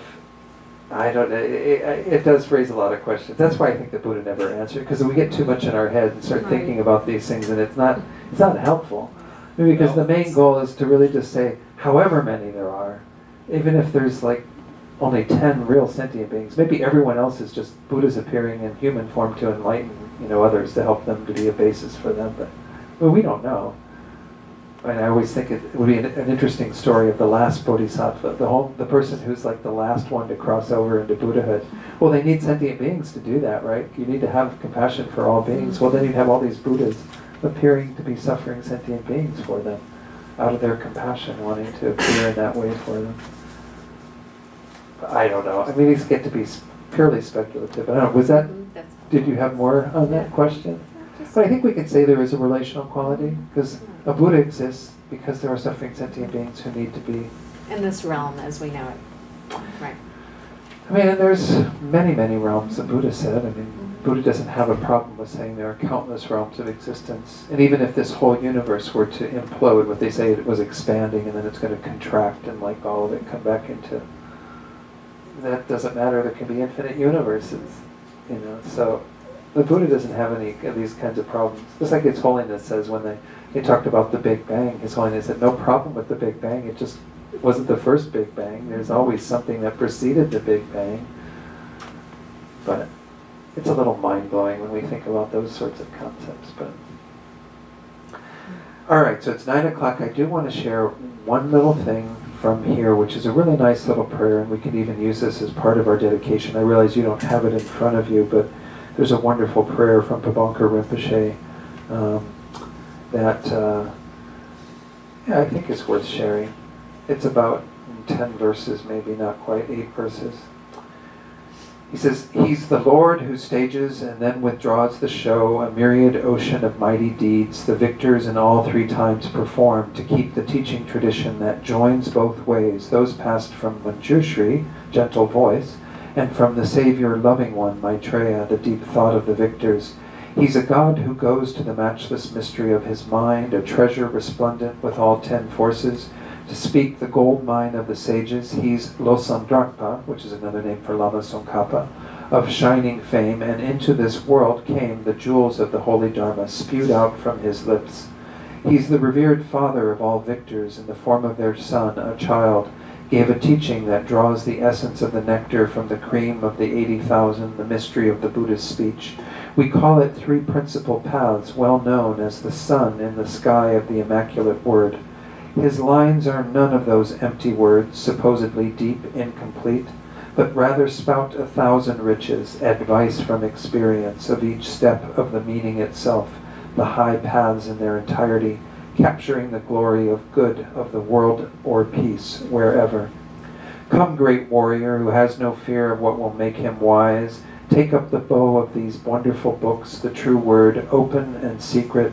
Use it with the feathered shafts of reasoning, way of the wise, throughout the world. Pierce the hearts of those who would teach wrong. When will I decide to give the rest of my life some meaning? When will I throw away this lie of happiness in this life? The shining embrace of grabbing after good things in this world, my forever friend, the foe of my forever happiness. In this and my future lives, may I never fail to collect more of the short and long-term causes which bring me both the bodies, both the truth and the form body of a Buddha. May I win the beauty of eyes that guide myself and others too on the excellent paths fixed upon the wise and adept ahead. This is not a load that the likes of me could ever bear, but I've tried my best to put his eloquence down in black and white. I may have slipped and lost some words or meaning or the like. I kneel before my Lama and freely admit any errors made. By the pure white force and deeds like this endeavor I've completed, may my thoughts, those of others too, all turn to the holy Dharma. May it come to cause us all to cut what ties us to this life and help us take best essence from the time and chance we have. So that's how Pabongka Rinpoche concluded his commentary on this. So anyway, thought I'd share that. One quick question, Don. Sure. 14, the last two sentences, resort Uh-huh. to seek in solitude. Does that mean just go into meditation, or you go into a monastery, or you just stay away from the society? What does that mean? Well, solitude could be interpreted in any of those ways. I mean, I think I emphasize with people that it's really hard to gain realizations being involved in the daily world. You know, if we're going to work and doing this and doing that, have family lives, other social commitments and what have you, the strength of the power of our mind is just not going to be able to be sustained unless we've done deeper work. So even to gain calm abiding, the general advice is to try to cut oneself off from the world. There's 6 essential causes for gaining calm abiding, and one of them is to live in a place that's suited for achieving that state of mind. It's really very difficult. Now, that doesn't mean that we shouldn't meditate at all in our daily lives, because that is important as the prerequisite for being able to go into meditation and achieve those realizations. But meditation retreat, you know, doesn't necessarily have to be completely alone by oneself. It says solitude. But solitude here is that idea of cutting ourselves off to a large degree from the busyness of the world. And then in that way we can achieve realizations, because we'll have the strength of mind behind it. But once more, know that there are prerequisites to that being effective, which is all the work we're doing now. We're trying to lessen our attachment. I mean, most of us, we have such crazy minds during our days that when we go off to retreat, all we have is that crazy mind manifesting without any of the things to satisfy it. You know, so we can't go down to the store and get some ice cream when our mind's just continuing to cycle with ice cream, ice cream, ice cream. You know, so if you lessen your wants, your desires, try to work with controlling your mind a lot more, then when you go into a solitary retreat or a group retreat where you're working on achieving these realizations, then you'll have much better luck. But you know, you do have to have, as I said, the stable foundation. I think I mentioned this in regard to renunciation. The 3 main trainings that Buddhism can be encapsulated in is a training in morality, meaning that we have to stop doing all this crazy stuff with our bodies, our speech and what have you, and really get more control over that to start with. Then we have to have a training in concentration, which mostly means calm abiding, this mind that's able to single-pointedly abide on an object, which does take some time to attain. Pabongka Rinpoche says you can attain it in 6 months in solitary retreat if you have all the prerequisite conditions. Then, on the basis of that, wisdom. on the basis of that, introduce all these things that we need to generate the realizations of in our mind. So it's possible to do this in this life. You know, and Tantra in particular is said to be the quick path, because if we have that compassion that finds it unbearable, the way it was described here, that it's unbearable that any sentient being continues to suffer because we're not enlightened. You can actually achieve enlightenment as quickly as 3 years, 3 months of this human life. That's the promise it has. Again, whether we have all the prerequisites to be able to do that is another story. So we practice what we can and make prayers that we'll be able to practice in that way, like Tsongkhapa is saying. That was a long answer to this question about solitude. But the last words I'll say are from Kadampa, one of the Kadampa Geshes. These Geshes that lived about 1,000 years ago. He says, "Look far ahead, generate a vast mind, don't squeeze yourself." What does that mean? I like that. What do you think? Squeeze Yeah, yourself. I like that. Don't be hard on yourself. Yeah, and just kind of, you know. Take it easy. And that's where, I mean, you get to these, come to these teachings, we've just like summarized the entire path to enlightenment in 3 classes, you know, so don't like squeeze and think, you know, it's all going to fit. And, you know, we have to have some spaciousness around. Lama Yeshe was big on spaciousness, right? You know, make your mind an ocean. You know, all this kind of idea that we need to not get so tight in our minds around some of this. I think we have better chances of realizations when we have that kind of open, spacious quality versus this tightness of mind that thinks that I've got to do it, I've got to do it, I've got to do it. That's almost a guarantee that we're not going to be able to do it. Mhm. So, Forcing too much, huh? yeah. Mhm. All right. I have some announcements. All right. Well, let's do the Yeah. dedication prayers first, maybe, Okay. and then we'll do the Okay. announcement. Page 235. Let's just do the first 2 prayers there. That'll be the conclusion of the teachings, and then we'll go to some announcements from Marianne. Okay. Due to the merits of these virtuous actions, may I quickly attain the state of a Guru Buddha and lead all living beings without exception into that enlightened state. May the supreme jewel bodhicitta that has not arisen arise and grow, and may that which has arisen not diminish, but increase more and more. And then dedicate also for the good health and long lives of all of our amazing teachers, especially His Holiness the Dalai Lama, Lama Zopa Rinpoche, all the other spiritual guides that exist in our tradition and in any spiritual tradition who are helping others to find happiness and peace.